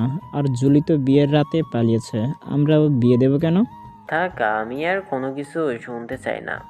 তোর ওই ভাইজি একটা ছেলের হাত ধরে ঘুরে বেড়াচ্ছে, আর তুই আমার কাছ থেকে টাকা নিয়ে ফুটানি মারছিস। তোকে 1 সপ্তাহ সময় দিলাম, এর মধ্যে তুই আমার টাকা দিবি, না হলে তোর ভাইজিকে দিবি। না হলে আমি কতটা খারাপ হতে পারি তোকে বুঝিয়ে দিব। এই বলে ওই ব্যক্তি বাসা থেকে বেরিয়ে গেল। জুলি চাচার মাথা গরম হয়ে গেছে। ওনাকে অনেক খারাপ বাসায় গালি খেতেই হয়েছে শুধু জুলির জন্য। এরপর উনি রুমে এসে জামা প্যান্ট পরে জুলিকে খুঁজতে বের হলো। যেই জায়গায় আমাদের লাস্ট দেখেছিল ওখানে গিয়ে অনেক লোককে জুলির ছবি দেখে জিজ্ঞাসা করেছিল, কিন্তু কেউ জুলির কোনো পরিচয় দিতে পারলো না। ক্লান্ত শরীর নিয়ে বাসায় ফিরে আসলেন রহিম সাহেব। দেখো, আমার মনে হয় বিয়ের রাতে জুলি আমাদের এখান থেকে পালিয়ে ওর নানুর বাড়ি গিয়ে উঠেছে। তারপর ওর নানুরা কোনো ভালো ছেলে দেখে ওর সাথে বিয়ে দিয়ে দিয়েছে। আরে আবল তাবল কি বলছো তুমি? ও ওখানকার কিছুই চেনে না, নানা বাড়ি যাবে কিভাবে? আর ওর নানার বাড়ির লোকেরা এত বড় সিদ্ধান্ত নেওয়ার আগে আমাদের জানাতো ও অন্য কোথাও আছে। তাহলে মেয়েটা ওই দিন রাতে কোথায় গেল? আর উনি তো বললেন ওকে একটা ছেলের সাথে দেখেছে। তাহলে ওই ছেলেটি বা কে? আরে অ্যাডমিশন কোচিং করতো না, ওখান থেকে হয়তো কোনো ছেলের সাথে প্রেমে জড়িয়ে গেছে। কাল একবার আমি ভার্সিটি গিয়ে খোঁজ নিব ও আসে কি না।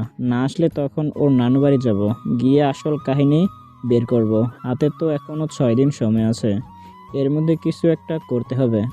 আচ্ছা, আমি একটা কথা বলি।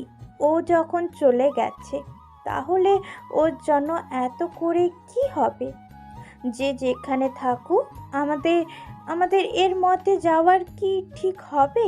এর থেকে ভালো তুমি ওই ব্যক্তির টাকা ফেরত দিয়ে দাও। এই একদম চুপ, তুমি কি পাগল হয়ে গেছো? 10 লক্ষ টাকা দিয়ে আমি নতুন একটা ব্যবসা শুরু করেছি, এখন টাকা কিভাবে দিব? যেভাবে হোক জুলিকে আমি ফিরিয়ে আনবো। আর পরের মেয়ের জন্য এত দরদ দেখিয়ে লাভ নেই। এই কাজগুলো ঠিক হচ্ছে না। ও আমাদের মেয়ের বয়সী। তুমি আর একবার ভেবে দেখো।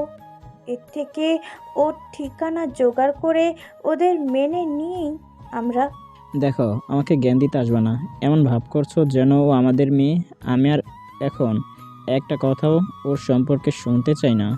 আমাকে খেতে দাও, আমার কাজ আছে। এরপর চাচি আর কিছু না বলে ওনার স্বামীকে খেতে দিল। রাত 8টা বাজে। অফিস সবে মাত্র শেষ হলো। আমি একটু পর গাড়ি নিয়ে বাসার উদ্দেশ্যে বের হলাম। প্রতিদিনের মতো আজও জ্যামে আটকে গেলাম। 10 মিনিট পর আবার ড্রাইভ করা শুরু করলাম।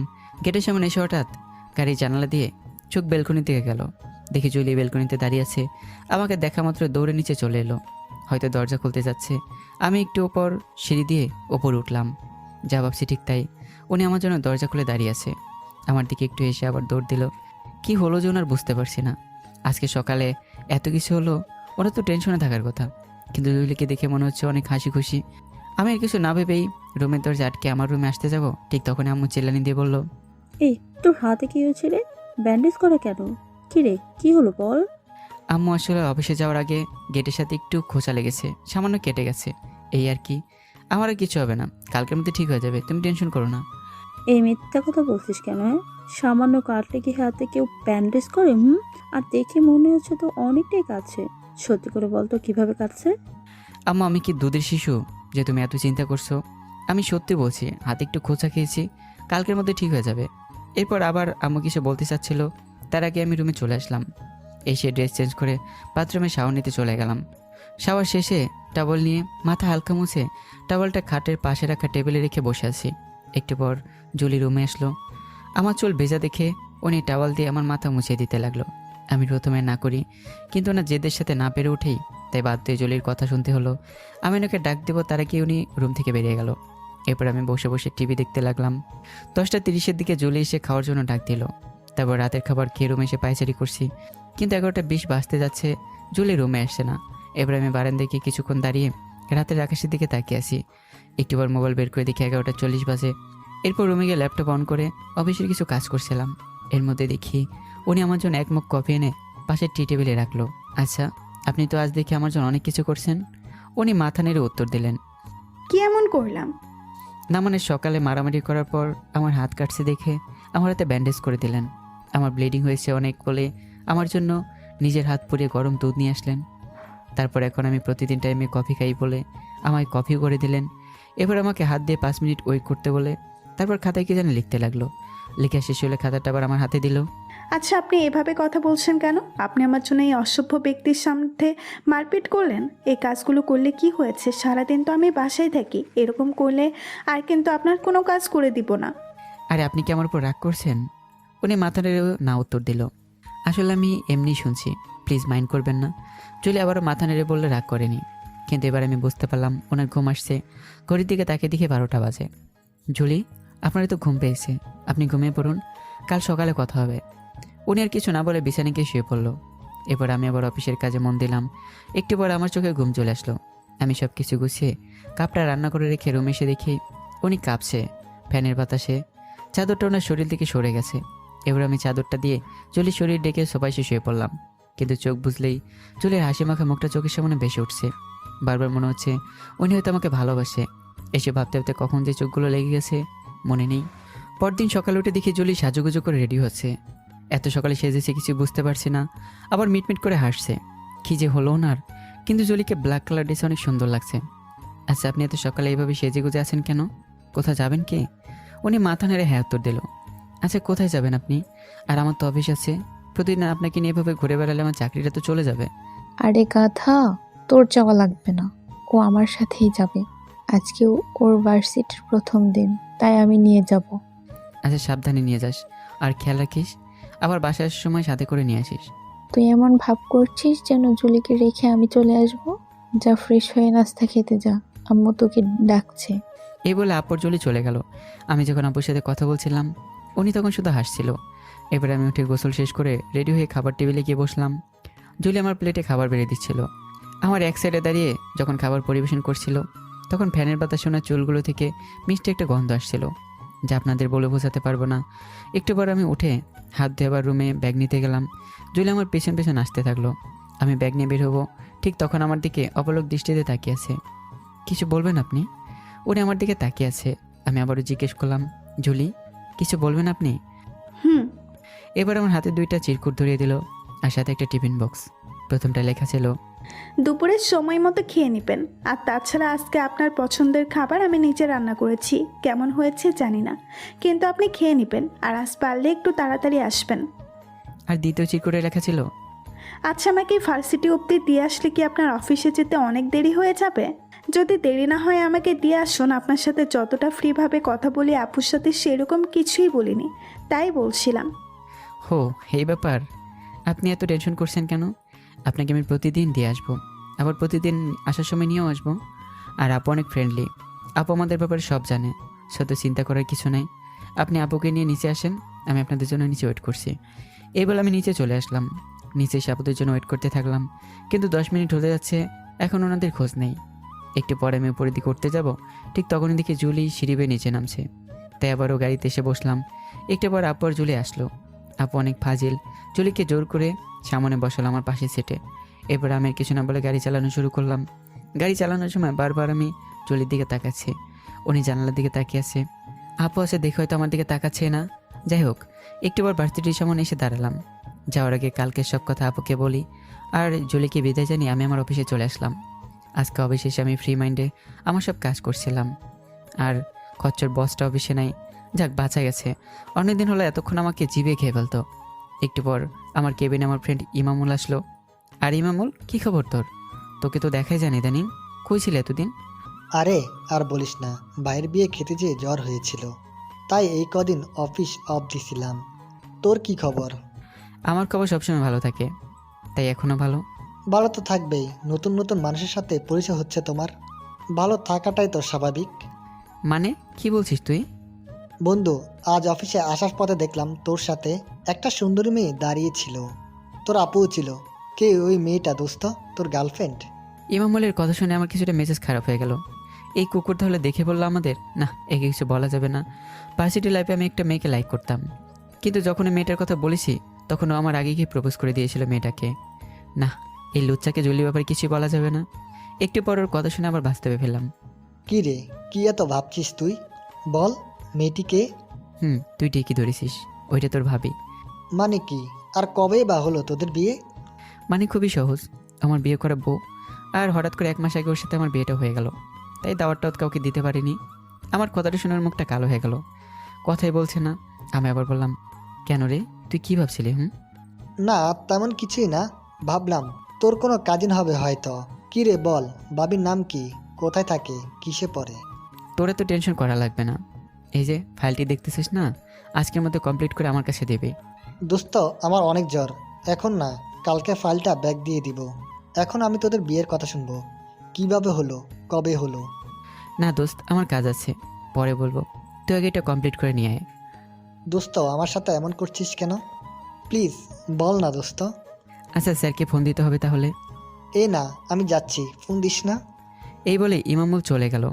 এবার আমি মোবাইল বের করে জুলের একটা ছবি বের করে দেখছিলাম, আর ওনার কথা ভাবছিলাম। রকিং চেয়ারে বসে যখন চোখ বুঝছি, মনে হচ্ছে জুলে আমার সামনে দাঁড়িয়ে আছে। ওনার হাসি মাখা মুখটা বারবার ভেসে উঠছে। অবশেষে বাসার দিকে রওনা দিলাম। আসার পথে ওই দিনই সেই ছেলেটির সাথে আজকে আবার দেখা হলো। গাড়িটি একটু সাইড করে রেখে ছেলেটার কাছে গেলাম। আজকে ছেলেটা রজনীগন্ধা মালা নিয়ে আসছে। এরপর আমি জুলির জন্য অন্য একটা রজনীগন্ধা মালা নিলাম। এরপর ছেলেটির কাছে গিয়ে ওর পরিচয় জানতে চাইলাম। পাশে একটা চায়ের দোকানে বসে ওর নাম বাসা সব কিছু জানতে চাইলাম। একটু ছেলেটি আমাকে সব জানালো। ছেলেটির নাম রফিক উদ্দিন। ওর মা নেই, অনেক ছোটোকালে ওর আম্মু মারা গেছে, এবং বাবার কাছেও মানুষ। ও ক্লাস 3-তে পড়ে। আচ্ছা, তোমার বাবা থাকতে তুমি তোমার পড়ালেখা বাদ দিয়ে এইভাবে ফুল বিক্রি করো কেন? ভাইয়া, আমার আব্বু একটা কারখানায় কাজ করে।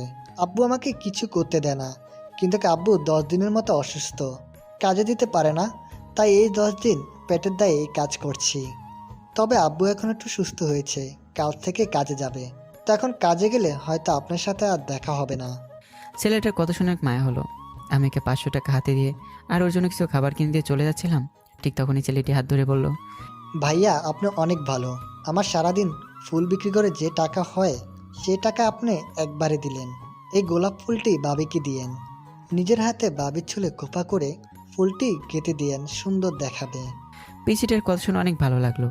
ওর মাথায় হাত বুলিয়ে দিয়ে গাড়িতে উঠলাম।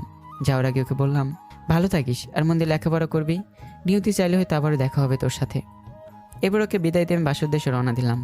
সন্ধ্যা 7টার দিকে বাসায় এসে কলিং বেল বাজাতেই আপু এসে দরজা খুলে দিল। আমি আমার রুমে এসে দেখি জুলি রুমে নেই। একটু পর ড্রয়িং রুমে এসে দেখি আম্মু সোফা বসে টিভি দেখছে, জুলি হয়তো রান্নাঘরে আছে। তো একবার গিয়ে দেখে আসি, কিন্তু কী ব্যাপার এখানে নেই, কোথায় গেল উনি? আচ্ছা একবার আম্মুকে জিজ্ঞাসা করি। আম্মু জুলি কোথায়? দেখছে না যে, কোথাও গেছে নাকি? কি হলো আম্মু বলো। কেন রুমে নেই চুলি? কই আমি তো দেখলাম না। আরে রুমে আছে, ভালো করে দেখ, না হলে বাথরুমে গেছে হতো। এরপর আম্মু আর আমার কোনো কথার উত্তর না দিয়ে আবার ওই সিরিয়ালে মন দিল। আমি কিছু না বলেই রুমে চলে আসলাম, কিন্তু দরজা লক করা না। তাহলে উনি বেলকনিতে দাঁড়িয়ে আছে। বেলকনি গিয়ে দেখি তো আমি যা মনে মনে ভাবছি ঠিক তাই, উনি বারান্দার এক কোণে দাঁড়িয়ে আছে। কিন্তু আমি ওনার কাছে গিয়ে ওনার চোখে জল দেখলাম, চোখ দুটো কান্না করতে করতে ফুলে গেছে একদম। এরপর আমি ওনার হাত ধরে রুমে নিয়ে আসলাম। এখনও কেঁদেই চলেছে। আপনি এভাবে কাঁদছেন কেন? কি হয়েছে আমাকে বলুন। আচ্ছা আপনি যদি না বলেন তাহলে আমি বুঝবো কীভাবে? হ্যাঁ কী হলো বলুন। এরপর উনি খাতা নিয়ে লিখতে বসলেন। 5 মিনিট পর আমার হাতে খাতাটা দিল। দেখুন, আমি কাল থেকে আর ভার্সিটিতে যাব না। আজ সবাই আমাকে নিয়ে হাসাহাসি করছে, এমনকি স্যারও হাসাহাসি করছে আমাকে নিয়ে। এরপর আমি ওনার মুখে হাত দিয়ে চোখের জলগুলো মুছে দিলাম। দেখুন, সমালোচনা করা মানুষ তো অভাব নেই। আপনি যেভাবেই চলুন না কেন, সমাজ আপনাকে সমালোচনা করবেই। তাই মানুষ যেভাবেই সমালোচনা করুক না কেন, আপনি আপনার মতোই থাকুন। এই দেখুন এখনও কেঁদেই চলেছে, প্লিজ চুপ করুন। আপনি যদি এইভাবে কাঁদতেই থাকেন তাহলে কিন্তু আমি অনেক কষ্ট পাবো। একটু পর উনি কান্না বন্ধ করলো। এবার আমি ওনাকে ড্রেসিং টেবিলের সামনে এনে একটা টুলে বসে ব্যাগ থেকে ওই ছেলেটির কাছ থেকে যে ফুলগুলো কিনেছিলাম সেগুলো দিয়ে ছেলেটির কথা মতো খোপা করে তার মধ্যে একটা গোলাপ ফুল গেঁথে দিলাম। সত্যি জুলিকে অনেক সুন্দর দেখাচ্ছে। আপনি এখনও কেঁদেই চলছেন? ও বুঝতে পারছি, আপনার তো এগুলো পছন্দ হয়নি। ঠিক আছে, আপনি কেঁদেই যান, যে বোঝে না তাকে বুঝে কী লাভ। এই বলে আমি চলে যাচ্ছিলাম, ঠিক তখনই উনি আমার হাত টেনে ধরলো। তারপর ইশারায় বলল, আপনার তো দেখি খুব রাগ। আমি কি বলছি যে আমার পছন্দ হয়নি, আর অনেক পছন্দ হয়েছে আমার। থাক আর পাম দেওয়া লাগবে না। আমি জানি আপনার পছন্দ হয়নি। আমাকে হ্যাপি করার জন্য আপনি বলছেন, আমি জানি। না, আমি মন থেকেই বলছি। আচ্ছা সত্যি যদি আপনি মন থেকে কথাটা বলে থাকেন তাহলে আপনি আমার জন্য 1 কাপ ব্ল্যাক কফি বানিয়ে নিয়ে আসুন তো। আচ্ছা ঠিক আছে, আপনি বসুন, আমি নিয়ে আসছি। এই বলে জুলি রুম থেকে বেরিয়ে গেল। এদিকে যাওয়ার পরই আম্মু জুলিকে দেখে ওকে ডাকলো। কি ব্যাপার আমরে, আজ এত খুশি লাগছে তোকে? ভার্সিটি থেকে এসেও তো তোকে মুখ গোমরা করে বসেছিলি। সুমন আসার পর কি আমার জাদু ছড়িয়ে দিল, আর মাথায় তো খোপা করছিস। এই ফুল কে দিল? সুমন? আপনি কফি খাবেন আম্মু? আচ্ছা বানিয়ে আন তাহলে, আর আমারটা একটু কম চিনি দিবি। হুম। একটু পর আম্মু আমার রুমে এসে বলল, সুমন, জুলির কি হয়েছিল রে তখন? আরে আম্মু তেমন কিছুই না, একটু মন খারাপ করে বসেছিল তখন। কেন, কিসের জন্য মন খারাপ? ভার্সিটির প্রথম দিন, অচেনা জায়গা, কেউ নেই, আর হয়তো ফ্যামিলির জন্য মন খারাপ লাগছে তাই আর কি। তো তুই ওদের ফ্যামিলির সাথে আমাদের কথা বলেই দিচ্ছিস না কেন? তোদের বিয়ে তো সেই রকম কোনো অ্যারেঞ্জমেন্ট করা হয়নি। ভাবছি এবার তুই ফ্যামিলির মধ্যে নিয়ে অনেক বড় একটা আয়োজন করব। না আম্মু, এখন না, আর কয়দিন যাক, তারপর আলাপ করে দেবো তোমাদের। এরপর আম্মু আর কিছু বললো না। আমি একটু হাঁপ ছেড়ে বাঁচলাম। একটু পর জুলি আমার সামনে কফির মগটা রাখলো, ইশারায় বলল, এবার বিশ্বাস হয়েছে তো আপনার যে আমি আপনার উপর রাগ করিনি? হয়েছে। আচ্ছা আপনার ফ্যামিলির মানে মামি বা চাচা চাচি বা আপনার কাজিনদের জন্য মন খারাপ বা কষ্ট হয় কি? না। আমি পরিষ্কার দেখতে পেলাম ওনার চোখের কোণে হালকা পানি। আমি জিজ্ঞাসা করলো, উনি আবার আমার থেকে লুকিয়ে ফেললো, জুলি আপনি যদি আবার কাঁদেন আমি কিন্তু কফিটা এক টান দিয়ে জানলা দিয়ে ফেলে দেবো। কি যে বলেন আপনি, আমি কান্না করব কেন? বুঝতে পারছি না ঠিক কী হচ্ছে। হয়তো উনি ফ্যামিলির জন্য কষ্ট পাচ্ছে।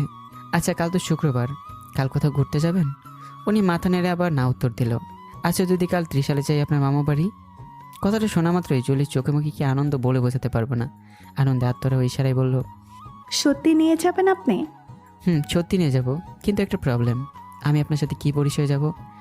এখন যে পরিচয় আছে ওইখানেও সেই পরিচয়েই যাবেন। কিন্তু আপনার ফ্যামিলি থেকে প্রবলেম হয় না তো? না, আমার মামি অনেক ভালো। আচ্ছা ঠিক আছে তাই হবে, কিন্তু আমার কাছে শুনলাম আপনি নাকি দুপুরে খাননি। আপনিও তো খাননি।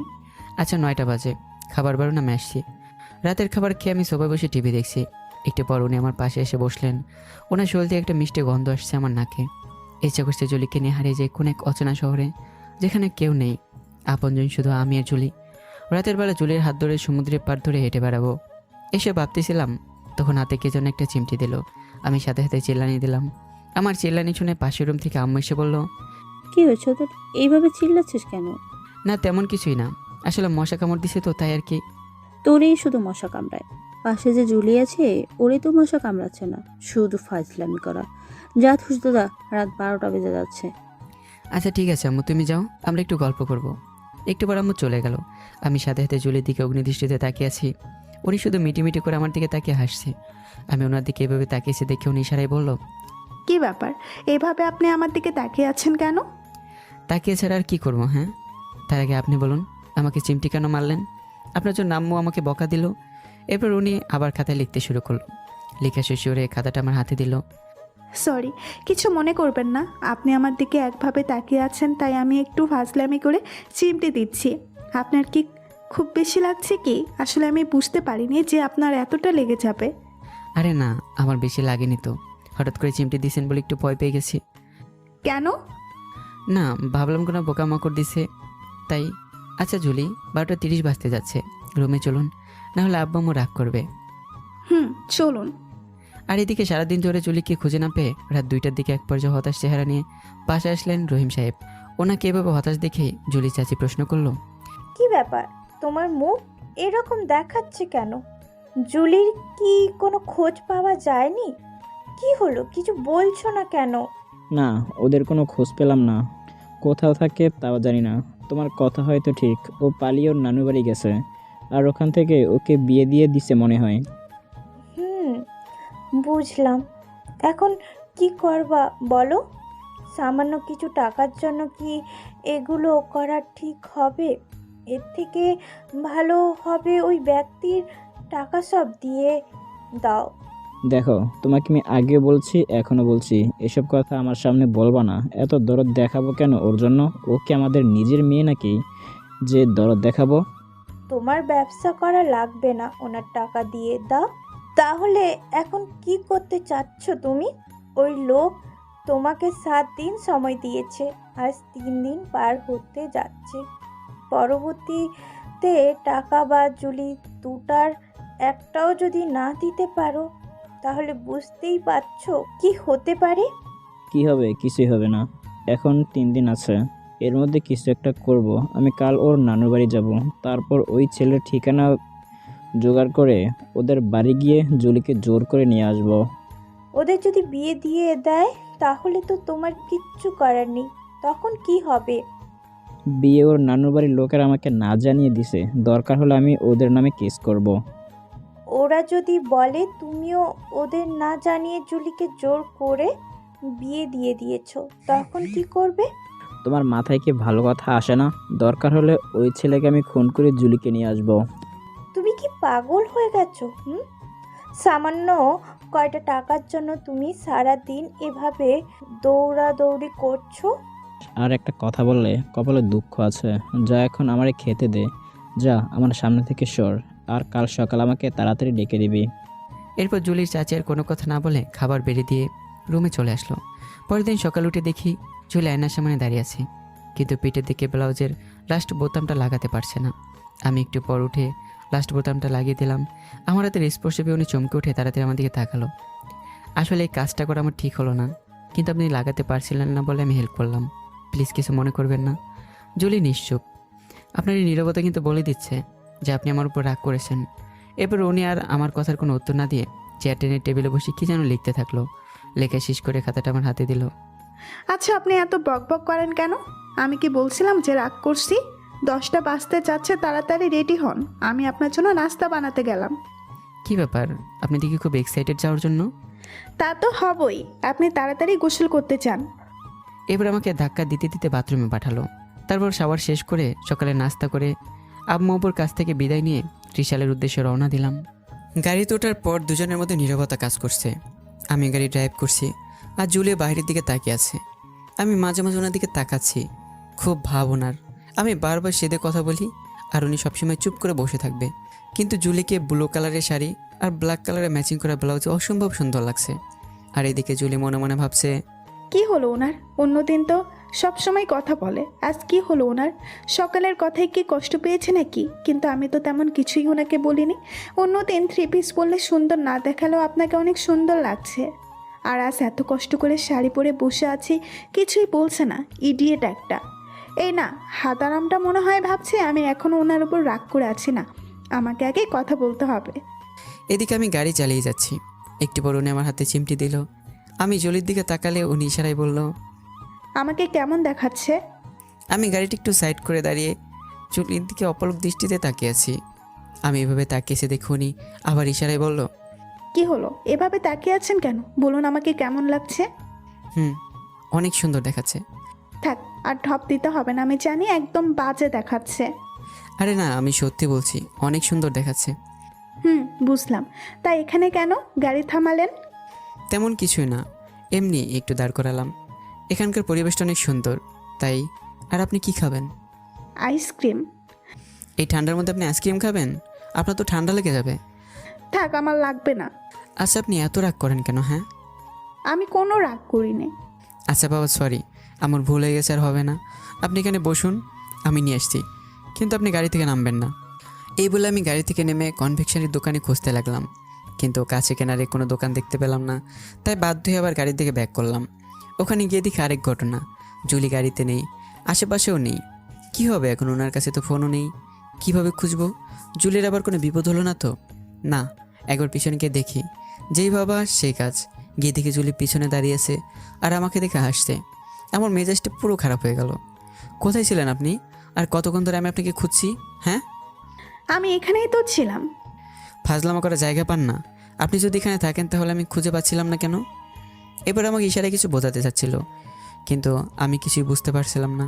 তাই ব্যাগ থেকে একটা নোটপ্যাড বের করে লিখতে থাকলো। কিছুক্ষণ পর চিরকুটটি আমার হাতে দিল। আপনি যখন আমাকে খুঁজছিলেন তখন আমি পেছনে ছিলাম, আবার যখন আপনি পেছনে গেলেন আমি সামনে চলে আসলাম, এই একটু লুকোচুরি খেলছিলাম। কথাগুলো পড়ে আমি চিঠিটা এক টান দিয়ে ছিঁড়ে ফেলে দিলাম। আমার এরকম আচরণ দেখে জুলি আমার দিকে জিজ্ঞাসানো দৃষ্টিতে তাকিয়ে আছে। এটা ফাজলামো করার জায়গা না, ওকে? যান, চুপচাপ গাড়ি থেকে বসুন। কথাগুলো শেষ করে একবার জুলির দিকে তাকালাম। মেয়েটার চোখ দুটো ছলছল করছে। এই দেখো, একটু কিছু বললেই রাগ আর রাগ। আমি কিছু বলতে যাব তার আগে জুলি চলে গেল। আমি একটু পর গাড়ি থেকে উঠলাম। 20 মিনিট ধরে গাড়ি ড্রাইভ করছি, কিন্তু জুলি একবার আমার দিকে তাকায়নি। না, রাগের মাথায় একটু বেশি খারাপ ব্যবহার করে ফেলেছি। না, ওনাকে একবার সরি বলতে হবে। জুলি, আসলে তখন রাগের মাথায় একটু বেশি খারাপ ব্যবহার করে ফেলেছি, প্লিজ কিছু মনে করবেন না। আমি ইচ্ছে করে বলতে চাইনি। I am really sorry Julie. Julie নিশ্চুপ হয়ে আছে। আমি আর কোনো কথা না বলে নিজের মতো গাড়ি চালাতে থাকলাম। আর এইদিকে জুলির চাচা রহিম সাহেব জুলির নানু বাড়িতে প্রবেশ করলেন। বাসার কলিং বেল বাজাতে কাজের মেয়ে এসে দরজা খুলে দিল আর ভিতরে আসতে আসতে বলল, আরে ভাবি, কি খবর? আপনাদের সব ঠিক আছে তো? জি ভাই, আল্লাহর রহমতে অনেক ভালো আছি। আপনার কি খবর? আরে রাখেন আপনার খবর। জুলিকে ভালো ফ্যামিলিতে বিয়ে দিয়ে মোটা অঙ্কের দেনমোহর আদায় করে কি ফ্ল্যাটের 5 তলা কমপ্লিট করেছেন? কিসব বলছেন ভাই? আমি জুলিকে বিয়ে দিতে যাব কেন? আর জুলির সাথে তো 6 মাস হয় দেখাই হয় না আমার। আপনিই তো ওকে নিয়ে গিয়েছিলেন। থাক ভাবি, আর মিথ্যা কথা বলতে হবে না। চুপচাপ ওই ছেলের ফ্যামিলির ঠিকানা বলেন। আরে আজব তো, আপনি কি বলছেন? কিছুই বুঝতে পারছি না। আর আমরা আপনাদের মতামত না নিয়ে বিয়ে দিতে যাব কেন? তাহলে আপনার ভাগ্নি বিয়ের রাতে কোথায় গেল? কিছুদিন আগে আমার এক পরিচিত লোক ওকে এক ছেলের সাথে ঘুরতে দেখেছে। তাহলে বলুন ওই ছেলেটা কে? আর চুপচাপ ঠিকানা দিন, না হয় জোর করে বিয়ে দেওয়ার অভিযোগে আপনাদের নামে থানায় রিপোর্ট দিব। আপনার সাথে অনেক ভালো ব্যবহার করেছি, আর না। আমার বাসা থেকে চুপচাপ বেরিয়ে যান। আর রিপোর্ট সেটা আমরাই দেব, আমাদের না জানিয়ে আমার ভাগ্নিকে বিয়ে দেওয়ার অভিযোগে। ঠিক আছে, আজকে আমি চলে যাচ্ছি, কিন্তু আমি এর শেষ দেখে ছাড়বো। এই বলে রহিম সাহেব বাসা ত্যাগ করলো। এইদিকে আমি আর জুলি ত্রিশালের কাছাকাছি এসে পড়লাম, কিন্তু এখনও জুলি কোনো কথা বলছে না, মুখ গোমরা করে বসে আছে। এত রাগ করে আছে, কি আর বলবো। জুলি, আমরা তো ত্রিশালের টাউনের ভিতরে চলে আসছি, কিন্তু এবার কোথায় যাব তা চিনি না। আপনি একটু দেখে দিন হাতের মাধ্যমে। কি হলো বলুন? এরপর উনি হাতের মাধ্যমে ওনার মামার বাসার ঠিকানা বলে দিল, কোন দিক দিয়ে যেতে হবে। এরপর বাসার সামনে আসতেই রাগ দেখে গাড়ি থেকে নেমে সিঁড়ি বেয়ে উপরে চলে আসলো। আর যাওয়ার আগে হাতের আঙ্গুল দিয়ে 2 দেখিয়ে চলে আসলো, মানে 2 তলায় আসতে বললো। একটু পর জুলি কলিং বেল বাজাতে একটি মেয়ে এসে দরজা খুলে দিল। খুলেই চিল্লানি, খালাম্মা, ও খালাম্মা, দেখুন জুলি আপু আসছে। বলেই দৌড় দিল। একটু পর একটি মহিলা আসতেই জুলি দৌড়ে গিয়ে ওনাকে জড়িয়ে ধরলো। তাহলে উনি জুলির মামি? একটু পর ওই মহিলা আঙ্গুল ইশারায় বলল, আমি কে? এরপর জুলি ওর মামিকে ইশারায় অনেক কিছুই বললো। কী বললো আমি কিছু বুঝলাম না। একটু পর উনি মানে মামি আমার দিকে এগিয়ে আসছে। আমার বুক ধুকপুক করছে। উনি এসে আমার হাত ধরে ভেতরে নিয়ে গেল। যাক বাবা, বাঁচলাম। এরপর আমাকে ভিতরে নিয়ে গিয়ে এক একজন এক এক রকম প্রশ্ন করছে।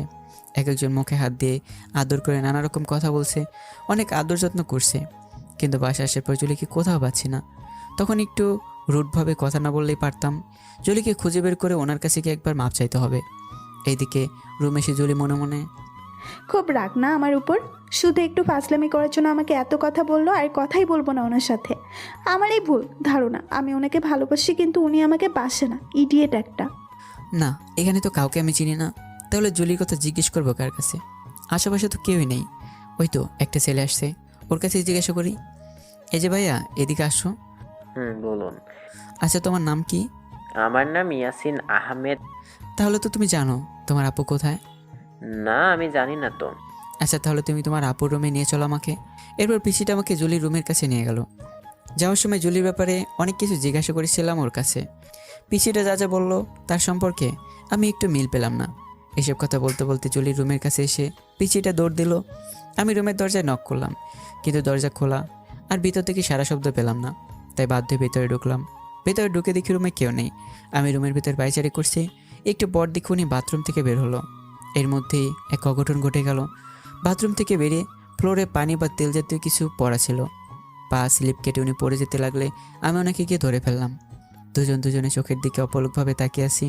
একটু পর কারো রুমে আসার শব্দে উনি আমার থেকে ওনাকে ছাড়িয়ে নিল। জুলি আপু, তোমাকে সাগর ভাইয়া ডাকছে। তুই যা, আমি আসছি। এই বলে মেয়েটা রুম থেকে বেরিয়ে গেল। আমি জুলিকে কিছু বলতে যাব, তার আগে উনি রুম থেকে বেরিয়ে গেল। আমি আর কি করব? চুপচাপ সোফায় বসে ফেসবুকিং করছিলাম। একটু বড় হঠাৎ জুলির গঙ্গানির প্লাস হালকা হাসির শব্দ শোনা যাচ্ছে। কোথা থেকে শব্দটা আসছে ঠিক বুঝতে পারছি না। এরপর মনে হলো নিচ থেকে শব্দগুলো শোনা যাচ্ছে। আমি ওটা বেলকনিতে গিয়ে দেখি জুলি একটা ছেলের সাথে দাঁড়িয়ে হেসে হেসে কি যেন কথা বলতেছে। একটু আগে যে মেয়েটা আসছিল জুলিকে ডাকতে, ওই মেয়েটা ওখানে আছে। কি কথা বলছে ওরা? এই ছেলেটার সাথে জুলির কথা বলতে দেখে আমার কিছুটা মেজাজ খারাপ হয়ে যাচ্ছে। কী অত কথা বলছে ওর সাথে?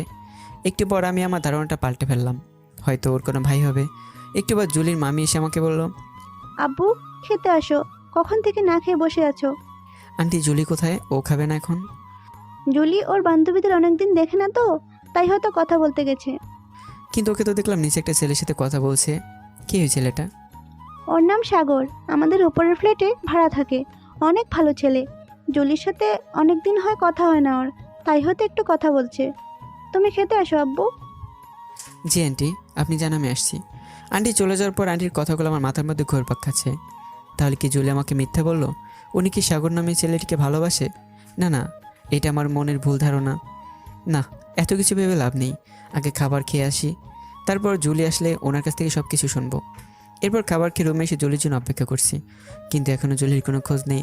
মেজাজ খারাপ হয়ে যাচ্ছে আমার। একবার বেলকনিতে গিয়ে দেখি আছে নাকি, কিন্তু গিয়ে দেখি ওখানেও নেই। কোথায় গেল উনি তাহলে? কি আমি যা মনে করেছিলাম তাই ঠিক? এইসব ভাবতে ভাবতে দেখি জুলি রুমে এসে হাজির। কী ব্যাপার, আপনি এতক্ষণ কোথায় ছিলেন? এই তো ফ্রেন্ডের সাথে একটু গল্প করছিলাম। ও তাই বুঝি। তা এতক্ষণ ধরে এই ছেলেটার সাথে কেমন গল্প করলেন আপনি? কি হয় আপনার ওই ছেলেটা? এরপর উনি আমার কথার উত্তর না দিয়ে খাতায় লেখা শুরু করলো প্রতিবারের মতো। এবার ও লেখা শেষ করে খাতাটা আমার হাতে দিল।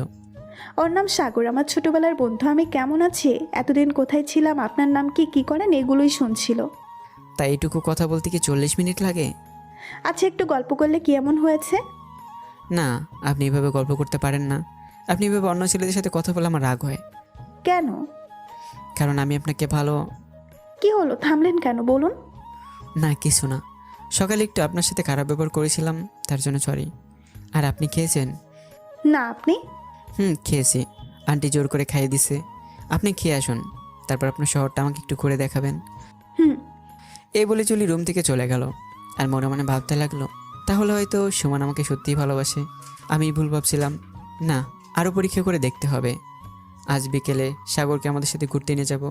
উনি যদি আমাকে আর সাগরকে একসাথে দেখে ক্লোজডভাবে ঘুরতে হিংসাবোধ করে, তাহলে বাবু উনি আমাকে ভালোবাসে। এইসবই ভাবছিল সে মনে মনে। এরপর 4:30 জুলি রেডি হয়ে রুমে আসলো। ওনাকে দেখে আমি বললাম, কি ব্যাপার, আপনি কখন রেডি হলেন? আমাকে তো বললেন না। উনি আমার উত্তর না দিয়েই আমার হাতে চিরকুট ধরিয়ে দিলেন। তারপর কোথায় যেন চলে গেলেন। আমি চিরকুটটা খুলে পড়তে লাগলাম। আপনি তাড়াতাড়ি রেডি হয়ে নিচে আসুন, আমি একটু পর আসছি। কী আর করার, আমি তাড়াতাড়ি রেডি হয়ে নিচে গিয়ে গাড়ির সামনে দাঁড়িয়ে জুলির জন্য অপেক্ষা করছিলাম। একটু পর দেখি জুলি এসে ছেলেটা আসছে। ওকে জুলির সাথে দেখে আমার মেজাজটা পুরো খারাপ হয়ে গেল। গাড়ির কাছে সে জুলি ইশারায় আমাকে গাড়িতে উঠতে বলল। এরপর ছেলেটা আমার সাথে পরিচয় পর্ব শেষ করে গাড়ির পিছনে বসতে যাচ্ছিল, যেখানে জুলি বসে আছে তার পাশের সিটে। এটা দেখে এবার আমার সত্যি মেজাজটা খারাপ হয়ে গেল। আমি একটু রুডভাবে জুলিকে ডাক দিলাম, জুলি আপনি সামনে এসে বসুন। কেন, কি হয়েছে? এত কিছু জানি না, আসতে বলছে আসুন। এরপর আমার ঝাড়ি খেয়ে উনি আমার পাশে এসে বসলো। আর আয়নায় আমি দেখলাম সাগরের মুখটা শুকিয়ে গেল। এটা দেখে আমার অনেক মজা হচ্ছিল, কিন্তু আমি মনে মনে যা ভাবছিলাম হলো তার বিপরীত। আমি ভেবেছিলাম উনি আমার সাথে ঘুরতে আসছেন, কিন্তু এখন দেখছি ঘুরতে আসে ওই ছেলেটার সাথে। আবার ওই ছেলেটির হাতে হাত রেখে আমার সাথে এরকমভাবে কথা বলতেছে কেন? এমন ভাব করছে যেন মনে হচ্ছে আমি এসে ওনাদের প্রেমে 12টা বাজালাম। আমি ওনাদের নিয়ে আসলাম ড্রাইভার হিসেবে, তা বললেই চলে। মাঝে মাঝে একবার কথা বললেও তার মধ্যে বিরক্তিকর চাপ প্রকাশ পাচ্ছে। এইভাবে বুকে শত কষ্টে ওনাদের সাথে অনেকক্ষণ ঘুরলাম। সন্ধ্যার দিকে আমরা সবাই বাসায় আসলাম। আমার রাগে তো শরীর জ্বলছে। আমি কারোর সাথে কথা না বলে রুমে এসে বসে আছি। একটু পর জুলি রুমে এসে আমাকে ইশারায় বলতে লাগলো, আমি আপনাকে কিছু বলতে চাই। আমি আপনাকে কিছু বলতে চাই। আপনার সাথে সাগরে কী সম্পর্কে একটু বলবেন? কি বলছেন আপনি? আমি যা বলছি ঠিকই বলছি। আমারই ভুল আপনাকে অন্ধ বিশ্বাস করা। আপনার মতো ক্যারেক্টারলেস মেয়েকে বিশ্বাস করে বড় ভুল করেছি আমি। আমি ক্যারেক্টারলেস? হ্যাঁ, ক্যারেক্টারলেস বলেই তো আপনি আমাকে ফেলে একটা ছেলের সাথে হাত ধরে ঘুরলেন। আমি কিছু বুঝি না ভাবছেন? সেদিন বললেন আমি জীবনে কোনো দিন রিলেশন করিনি, তাহলে ওই ছেলেটা আপনার হাত ধরার অধিকার পায় কেন? আমার সামনে আজ এত কিছু করলেন, আর আমার অজান্তেই ওই ছেলেসহ আরও কত ছেলের সাথে কী করেছেন উপরওয়ালাই জানে। এই কথাটা বলার সাথে সাথেই জুলি আমাকে ঠাস ঠাস করে 3টা থাপড় মেরে দিল। এরপর আমাকে আর কোনো কথার উত্তর না দিয়ে আবার খাতায় লেখা শুরু করলো। লেখা শেষ করে খাতাটা আমার হাতে দিল। তখন থেকে আপনি আমার নামে যা নয় তাই বলে যাচ্ছেন। কি ভাবছেন নিজেকে? আমাকে ক্যারেক্টারলেস বলার আগে নিজের ক্যারেক্টার দেখুন। আপনিও অন্যান্য মানুষের মতো আমাকে নিয়ে কথা বলবেন আমার জানা ছিল। আমি কে হয়ে আপনার যে আমার সম্পর্কে এত কিছু বলছেন? সত্যি আমি ভুলে গেছিলাম আমি কি হই আপনার। আমি তো আপনার ফ্রেন্ড হই শুধু। আমারই ভুল আপনার সম্পর্কে বেশি ভাবা। আর ভাববো না, কথা দিলাম আপনার বন্ধু যখন বন্ধুর মতোই থাকবো। এ বলে রুম থেকে বেরিয়ে গেলাম, কিন্তু বাসা থেকে আবার বের হতে হলো। আন্টি আর জুলির মামাতো বোন আমাকে নিয়ে ওদের এক রিলেটিভদের বাসায় গেল।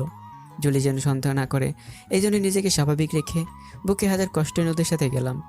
রাত 9টার দিকে বাসায় এসে রুমে চলে আসলাম। এর মধ্যে জুলি আমার সাথে অনেকবার কথা বলার চেষ্টা করেছে, কিন্তু আমি ওকে বলার সুযোগ দিইনি। রুমে এসে কোনো কথা না বলে শুয়ে পড়লাম। জুলি, ওনার মামি, জুলির বোন সবাই আমাকে রাতে খাওয়ার জন্য অনুরোধ করলো, কিন্তু আমি জেদ করে না খেয়ে ঘুমিয়ে পড়লাম। পরদিন সকালে ঝিকঝিক শব্দে ঘুম ভেঙে গেল। আমি তাড়াতাড়ি উঠে দেখি উনি আমার কানের কাছে নিজের হাত নাড়াচ্ছে, আর হাতে থাকা চুড়িগুলো শব্দই শোনা যাচ্ছে। আমার মেজাজটা পুরো গরম হয়ে গেল। কি হচ্ছে এগুলো? সবসময় ফাজলামো না? ফাজলামো করার ইচ্ছে হলে অন্য কোথাও গিয়ে করবেন, আমার সাথে না। অসহ্য। আমি এইটুকু বলে সোজা বাথরুমে চলে গেলাম। গোসল করে বাথরুম থেকে বেরিয়ে এসে দেখি উনি শাড়ি পরে রেডি। আমি আর কিছু বললাম না, আমি ড্রেস পরে বাইরে বেরিয়ে পড়লাম। সামনে দেখি আন্টি আর ওনার মেয়ে দাঁড়িয়ে আছে। কি ব্যাপার আব্বু, কি হয়েছে তোমার? কাল থেকে ওখান থেকে ঘুরে এসেই শুয়ে পড়লে, আর কাল রাত থেকে না খেয়ে বসে আছো। আমাদের কোনো কথায় কি কষ্ট পেয়েছো? আন্টির কথা শুনে আমি কিছুক্ষণ চুপ থেকে ভাবলাম, না, কাল রাতে ওনাদের সাথে অনেকটা খারাপ ব্যবহার করছি। এখনও যদি রাগ দেখাই তাহলে ওনাদের আবার ছোট করব, আর ওনারা জুলি কি সন্দেহ করবে। আমি একটু হেসে বললাম, আর আন্টি কী যে বলেন, আমি কেন রাগ করব? আসলে তো কালকে রাতে আমার একটু মাথা ব্যথা করছিল, তাই শুয়ে পড়েছিলাম। কিন্তু আজ আপনার হাতে রান্না খাবো, অনেক ক্ষুধা লাগছে কিন্তু। অবশ্যই খাবে, আমি খাবার রেডি করছি, তুমি এসো। জুলি, তুইও খেতে আয় আম্মু। এরপর সকলে খাবার খেয়ে ওনাদের সবাইকে বিদায় জানিয়ে আমরা আমাদের বাসার উদ্দেশ্যে রওনা দিলাম। গাড়ি ড্রাইভ করছি আর মনে মনে ভাবছি, না, এবার থেকে জুলির জন্য আর বেশি বেশি ভাববো না। ওনার একটা চাকরি জোগাড় করে দেব, আর আব্বু আম্মুকে আজকে সব সত্য বলে দেব। ঠিক এমন সময় জুলি আমার হাতের উপর হাতটা রাখলো। আমি একটানে হাতটা সরিয়ে নিয়ে নিজের মতো ড্রাইভ করতে লাগলাম। আর অন্যদিকে জুলি মনে মনে ভাবছে, এত রাখুন আর আমার উপর। আমি যে কেন ওনাকে চর মারতে গেলাম, আমার ভুলের জন্য আজ এমনটা হলো। ধুর, আর ভাল লাগে না। বাসায় গিয়ে ওনার রাগ আমি যেভাবেই হোক ভাঙাবো। বিকেলের দিকে বাসায় এসে আমাদের দেখে এমন নিচে চলে আসলো। এরপর জুলিকে নিয়ে উপরে চলে আসলো। এমন আদর করতেছে যেন নিজের আপন বৌমা। আমি মনে মনে বললাম, এত কিছু ভেবো না আম্মু, উনি আমার কেউ হয় না। যেদিন সত্যিটা জানবে সেদিন যে কী করবে আল্লাহ জানে। আমি রুমে এসে দেখি উনি ড্রেস চেঞ্জ করছে। আমি আব্বু আম্মুর সাথে কথা বলে রুমে এসে দেখি উনি আমার দিকে একটা চিরকুট দিল।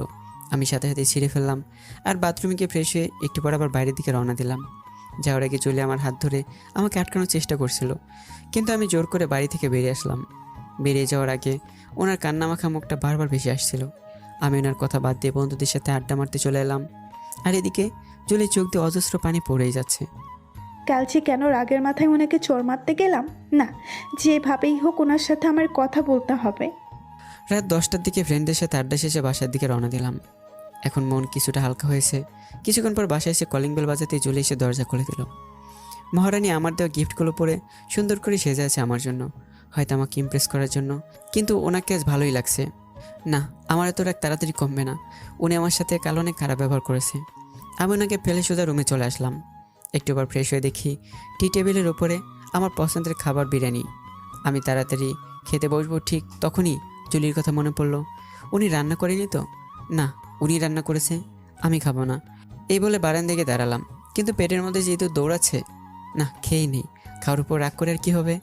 আর এদিকে জুলি পর্দার আড়াল থেকে আমার কার্যকলাপ দেখছে আর মিটে মিটে হাসছে। আমি খাবার খেয়ে হাত ধুতে যাবো, ঠিক তখনই উনি আমার সামনে এসে দাঁড়ালো আর ইশারায় বলল, কেমন লাগলো আমার হাতের বিরিয়ানি রান্না? জঘন্য, একদমই ভালো না। তাই তো, পুরো প্লেট খালি। আপনার সাথে আমার কথা বলতে ভালো লাগছে না। এই বলে জুলিকে পাশ কেটে বেরিয়ে গেলাম। এরপর 12টা অবধি ল্যাপটপে বসে অফিসের কিছু কাজ করে তারপর শুয়ে পড়লাম। এতক্ষণ ধরে জুলি আমার সাথে কথা বলার অনেক চেষ্টা করেছে। আমি বারবার ওনাকে ফিরিয়ে দিচ্ছি। সারা রাত উনি বিছানায় শুয়ে শুয়ে কান্না করছিল। আমার খুব মায়া হচ্ছিল ওনাকে দেখে। না, জুলি কষ্ট পেতে দেখে আমার ভালো লাগছে না। কাল সকালে এই মানবিমানের পালা মেটাতে হবে। এইসব ভাবতে ভাবতে কখন যে ঘুমিয়ে পড়েছি খেয়ালই নেই। পরের দিন সকালে অ্যালার্মের শব্দে ঘুম ভাঙলো, কিন্তু ঘুম থেকে উঠে দেখি জুলি বিছানায় নেই, হয়তো রান্নাঘরে আছে। একটিবার বাথরুমে যাওয়ার সময় হঠাৎ চোখ বিছানার চাদরের উপর পড়ে গেল। সেখানে একটা চিরকুট রাখা আছে। আমি সেটা হাতে নিয়ে খুলে পড়া শুরু করলাম। আপনি চিরকুটটা পরবেন কি না বা আগের মতো হয়তো ছিঁড়ে ফেলবেন, কিন্তু বিশ্বাস করেন আমি আপনাকে ইচ্ছে করে চর মারতে চাইনি।